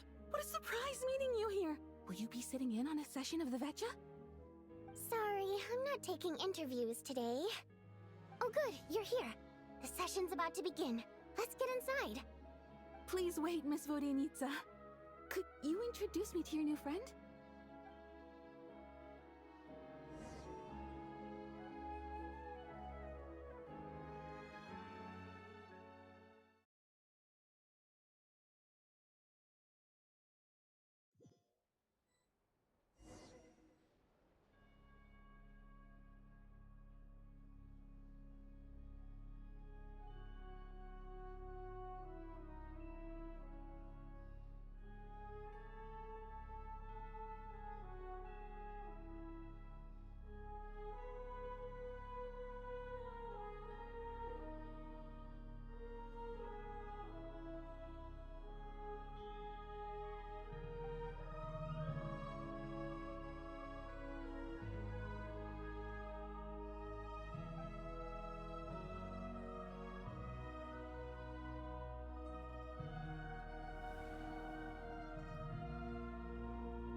In summary, the energy management commitments made for the outgoing period have been delivered upon. Furthermore, both the production and consumption of Kresnik Crystal show clear signs of stabilizing. The relevant agencies have assessed the present circumstances and determined that the status quo can be sustained until the next period. For detailed statistics, I would refer you to the industry reports that have been distributed to all persons present. It should also be noted that while the recent blizzards have led to a significant increase in people's energy expenses, this is strictly a short-term phenomenon associated with a remotely located monster. Her Majesty the Tsaritsa is giving her full attention to this matter. We should have every confidence that it will be dealt with swiftly and conclusively. A financial report on disaster relief is also present in this report, courtesy of Pantalone. They cover the same old ground every single time. The rooster never seems to mind, but everyone else is getting tired of it. There's a general lack of trust. People aren't seeing any tangible benefits that affect them directly. Of course, none of that will be reflected in any of the reports on the table. Yeah, if it weren't for these hard copy documents, I could have at least made something up. Oh, don't mind me. I'm just out here trying to hit my interview quotas. Bring out the kvass. Ever read it? Best-selling newspaper in town. If I remember correctly, you guys don't even have a sales permit. You have to sell from stalls on the street. Okay then, best-selling street stall newspaper in town. Still counts.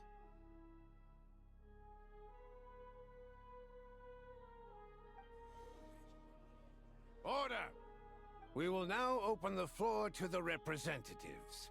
If there are no further substantive issues to discuss, we will then proceed to a vote on this motion.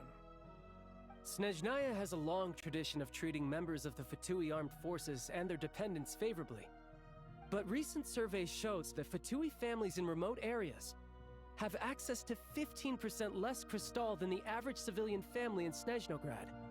It's been said many times before, but it bears repeating now. There needs to be a clear and consistent rationale behind how crystal is allocated, or we will soon face immense public backlash. Perhaps you wouldn't need to keep repeating yourself if you would hear me out for once. I say again, true consistency exists only in principle. In the real world, fairness is relative. You appear to treat resource allocation as a simple function of production and population. So what about when the equipment used in production breaks down? Have you factored that into your equation? And do you even know how long it's been since Snezhnaya last conducted a census? If I knew the answers to questions like that, I'm sure I'd be a very wealthy man. And I doubt I'd be going by child. I'd like to bring the focus back to the specific issue I raised. Or do you wish to deny that favorable treatment for Fatui dependents is our long-standing policy? It's easy to be a critic when there's no accountability. That seems to be a running theme in the anti-Project Stuja cohort. Defeat the ringleader and all other problems will magically resolve themselves. That's what they seem to think.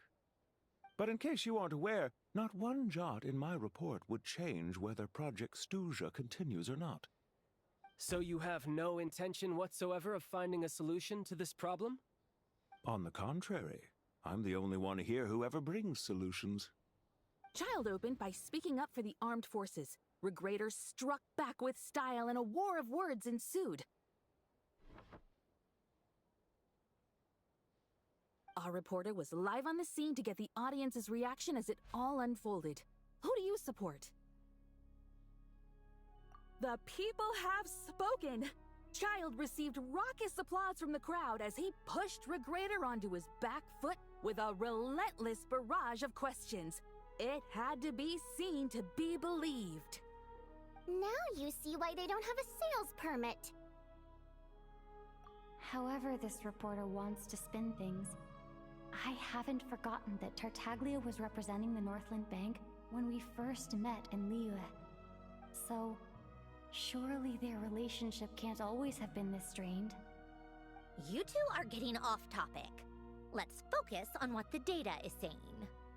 Mr. Pantalone, may I speak on your behalf? Oh, please do. I'm more than happy to save my breath. Crystal distribution policy undergoes modifications with each new period. The ultimate goal being to find the most reasonable method of allocation, which I believe is what Mr. Tartaglia also seeks. But I fear many may have been misled on this topic by extremist activists. To clarify, Project Stuja is not the root cause of the problem. It is merely a framework for resource distribution.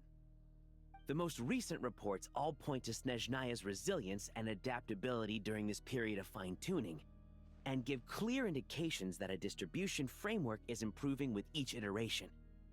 To make drastic adjustments without first considering the risks would likely do more harm than good. It would be a waste of the hard-won experience we've gained to date.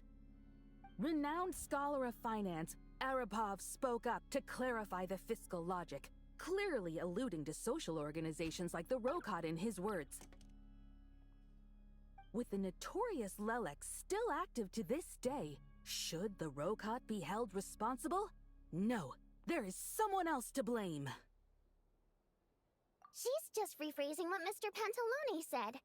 The Rokot are the critics he accuses of taking no responsibility for their actions. As for Lilik, you won't have heard of him yet. He's currently the most famous member of the Rokot. Ending Project Stuja has become an obsession for him.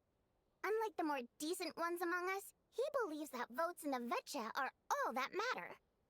So whether it's threats, coercion, or bribery, he'll use whatever means necessary to get people to change their vote. And since we're already on the subject, what do you think of Lelek's methods? Are you for? Despite a handful of detractors among the audience, the people overwhelmingly support Lelek. We stand with Lelek!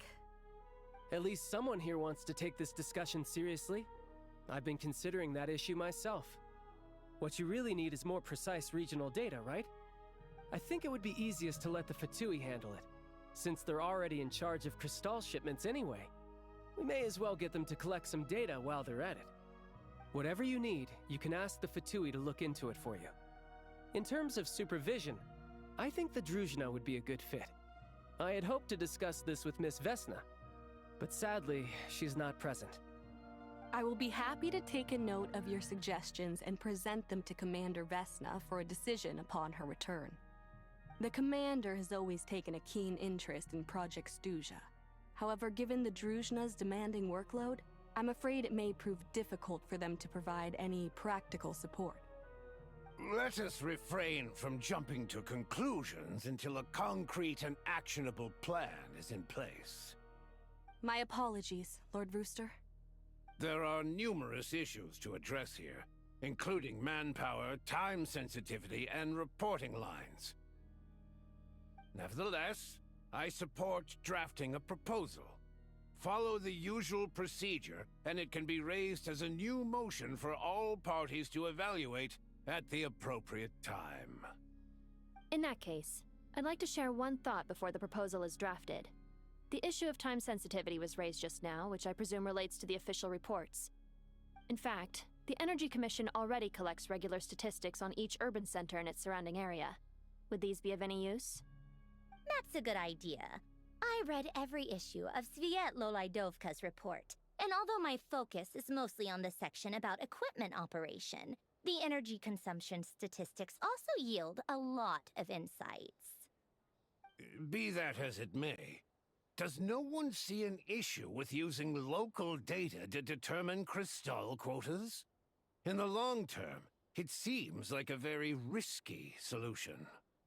Not if they are used purely for reference. So long as we have the report from the Northland Bank's headquarters to corroborate it, no one will be able to fool me. Very well, then. It appears that this arrangement is acceptable to all parties. Yeah, sounds good to me. The members reached a provisional consensus on the issue of improving treatment for Fatui soldiers.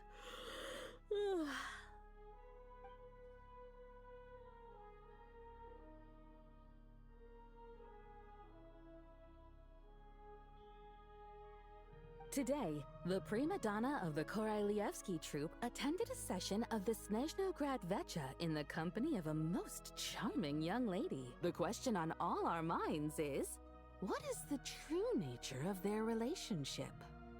Write anything like that again, and I'm revoking your permission to interview the troupe. Got it?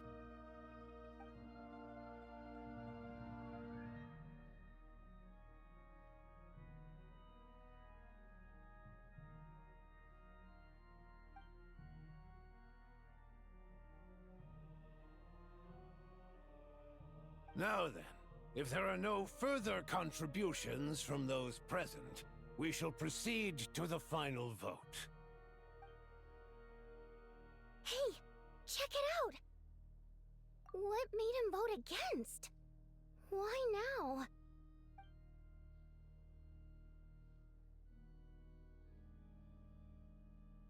The votes have been tallied. Those in favor of continuing Project Stuja total 61%, securing a clear majority. That was too close. The margin has shrunk yet again. Chuganov was a huge loss. I'll bet Lelik is behind this. I wonder how Pulcinella will respond this time. Chuganov. I see. Lelik strikes again. Yes, go, Lelik. Once Project Stuja is defeated, our unwavering support at Bring Out the Kvass will finally pay off when we make our comeback.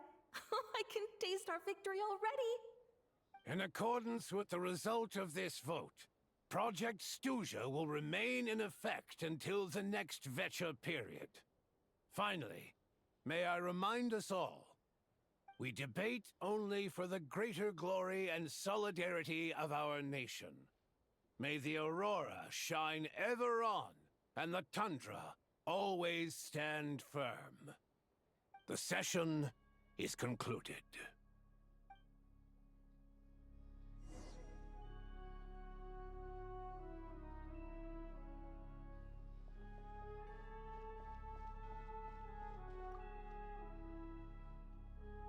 I have to say, I really wasn't expecting Chulkanov to vote against Project Stusha. Well, in principle, Snezhnaya's business and political elites ought to be the ones least likely to oppose it. As we heard, Project Stusha is basically just a resource distribution framework that requires everyone to cut back during the winter. But even if the policy got cancelled, the Tsaritsa's energy needs wouldn't suddenly go down. The extra demand from the public would have to be filled from somewhere. So logically, the factories would have to take the hit. I got a letter from Mr. Mitya just before today's session. He said he's confirmed that there are issues around overtime and excessive energy consumption at the Iskra manufacturing plant. In a situation like this, once the Rooster receives the report, he'll order the factory to halt production and submit to an investigation before issuing a penalty. But that's a week-long process, and thus didn't make it onto the Vetcha agenda this time. I don't think he suspects anything so far. Exactly. And as you know, he's a very selfish person. I was originally gonna try and flip him after he received notice of the official sanctions. My plan was to convince him that the whole thing was completely unfair. Rather than just sit back and take the hit while his factory stopped production, he'd be better off voting to end Project Stusha. At least that way, no one else would be able to make any money either, because all the factories would suddenly have more limited energy to work with. But now, he's already voted against it, which means someone must have used more forceful means to change his vote, just like with everyone else who flipped. Yeah, no one knows why Lilac is so obsessed with ending Project Stusha, but by the looks of it, he's inching closer and closer to success. Lilac must have strong motivations, given how he'll stop at nothing to achieve his goal. Maybe he knows the full truth of Project Stusha. Maybe my next step should be to focus on him. All right. What are your plans for the rest of the day? Shall we head out? Hey, comrade. I noticed you were here during the debate. I didn't take you for a political enthusiast. Greetings, Harbingers. I just happened to have some free time today, and my new friend here thought it might be fun to check out the Vetcha. Ah, Odette must have introduced you. Looks like you two are getting along pretty well. I'll leave you to catch up. I should head back to the troop. Sure. Break a leg and all that.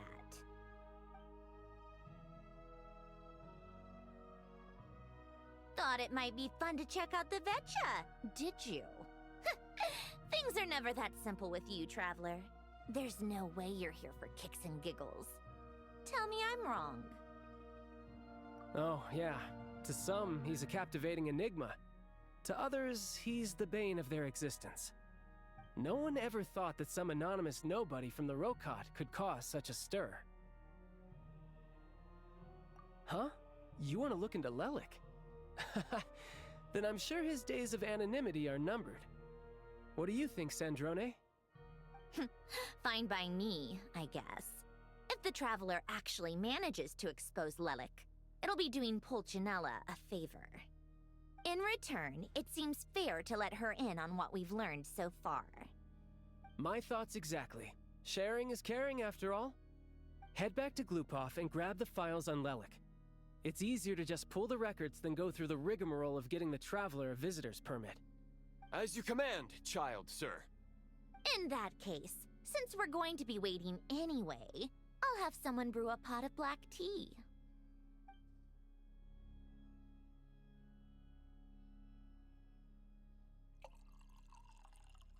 One common thread among the many incidents Lelik has been involved in is that the victims are all too scared to share any real information about him.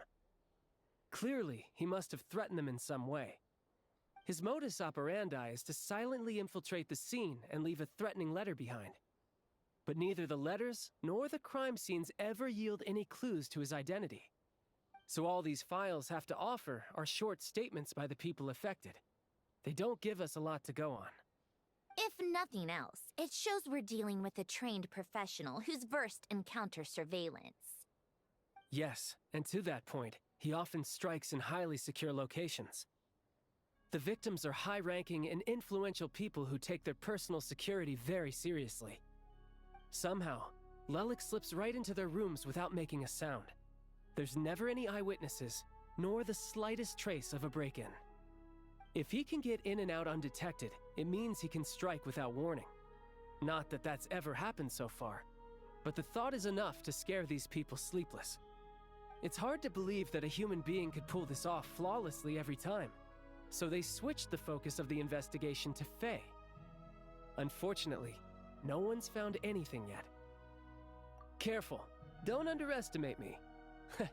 Although truth be told, I'd probably find it hard not to blow my cover. Direct confrontation is more my style. We haven't ruled out the possibility of Lelik being human. It's just, there can only be a handful of people in all of Teyvat who'd fit the profile. Faye, on the other hand, plenty would have the ability, but few would have the motive. No, not as strong as me. You'll never find the culprit with criteria like that. Let's go with a little weaker than me. Oh, you hit me right where it hurts. I'll admit, he's strong and meticulous. But can we at least limit this to candidates who have something to do with Snezhnaya? She's just trying to find a reference point. Stop getting fixated on who's stronger than who. But that's the most important thing. In my opinion, anyway.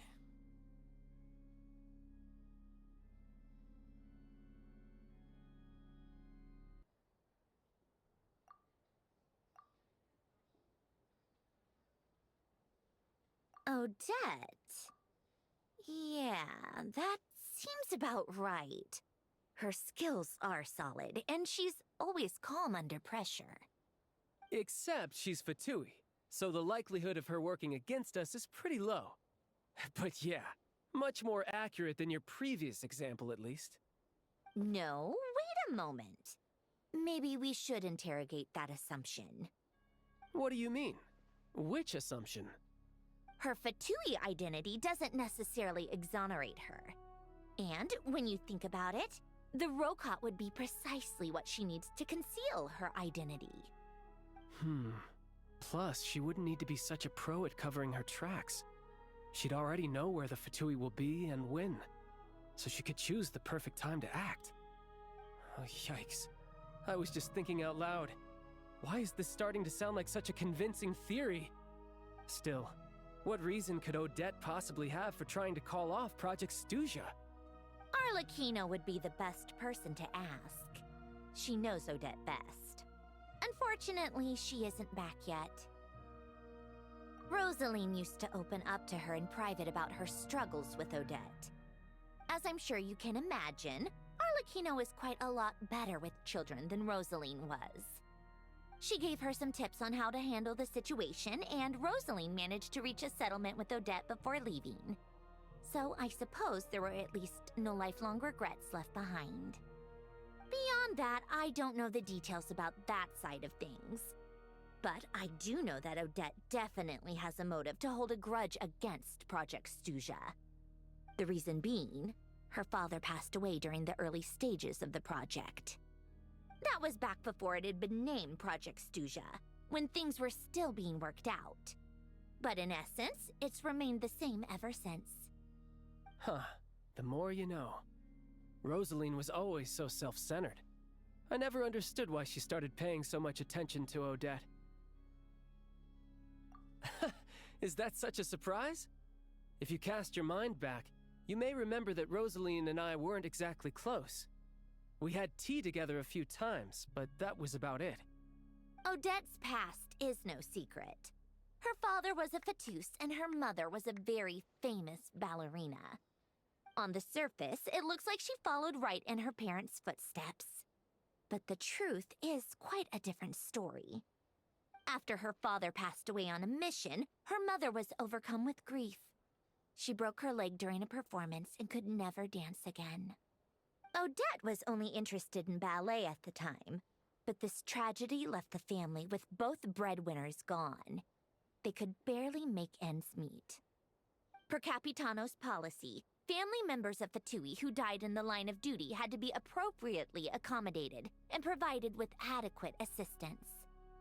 So, regardless of how Rosaline may have felt about it, it fell to her to resolve the issue of Odette's family's livelihood. In the end, the solution they agreed upon was to have Odette join the Fatui. Right, because the alternative would have been a one-off compensation payment, I guess. In that sense, joining up was definitely the better option. Still, she must have had mixed feelings about it, right? If she doesn't even like the Fatui. It's just a theory, a possibility. But as a motive for Odette to become Lelik, it holds up. That said, I have no idea where Odette's head is at right now, or what her conflict with Rosaline was about. Plenty of people were on bad terms with Rosaline. I have no intention of trying to figure it all out. Yes, but there's not much point in discussing that now. Yeah, back to Lelik.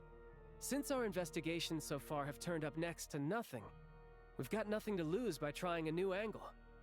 Funnily enough, Tonya and I had actually made plans to go to the theater tomorrow to watch Odette's rehearsal. Unfortunately, thanks to this Lelik situation, I'll be stuck working overtime again. Which means you can go in my place. No point wasting the ticket, plus you'll get to meet Tonya.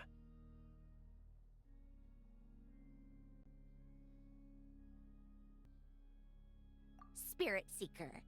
Quite the classic ballet. It was passed down through Odette's mother's family for generations, though it hasn't been performed in years. But Odette's been practicing it diligently, and it's finally ready for a return to the stage. Excitement is through the roof. Tickets for the official performance sold out long ago. Tonya's excited for it too. She's desperate to see it no matter what. Personally, it's not really my kind of thing, but since she's my little sister, I had to figure something out. I've actually seen it several times before. The story's pretty straightforward. The lead character follows a trail of clues left behind by a spirit, gradually recovering her memories along the way. It's a tale of love and regret. So not exactly reinventing the wheel, at least by today's standards. But when that classic melody kicks in and the lead character begins to dance, it always gets me. It really is beautiful. Not an easy dance to do justice to, though. I know it's always been Odette's dream to perform this piece, but I'm not sure she's really ready. In that case, I think that even if she is Lelik, we should wait until her performance is over before we respond. I'll let you take it from here, comrade.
Sounds like you've made a ton of progress today. It's good that everything's going so smoothly. Next step is to head back to the theater and get a clear answer from Odette. Either way, Paimon doesn't get the sense that she's a bad person. Sure, she might have done some pretty extreme things, but Paimon bet she has her reasons. Maybe this is going too far, but like, with everything she's managed to do so far, Wouldn't it make more sense in theory to be even more, you know, heavy-handed? Why leave a letter when she could, well, we know there are plenty of other ways to keep people in line, right? The point is, she could have gone further, but she didn't. So, if it is her, she's got some principles at least. Yeah! Well, all you can do is follow the facts wherever they lead. No change, really. But that thing Paimon told you about yesterday? Paimon feels like she can sense it more clearly now. Hearing you talk about your day makes Paimon itch for an adventure. If only she could be there with you so we could experience it all together. Yeah, I wish you could be there too. I'm not used to adventuring alone. But don't worry, we'll get to the bottom of this. Guess it's just one of those things. Never mind. Paimon will behave herself and keep resting.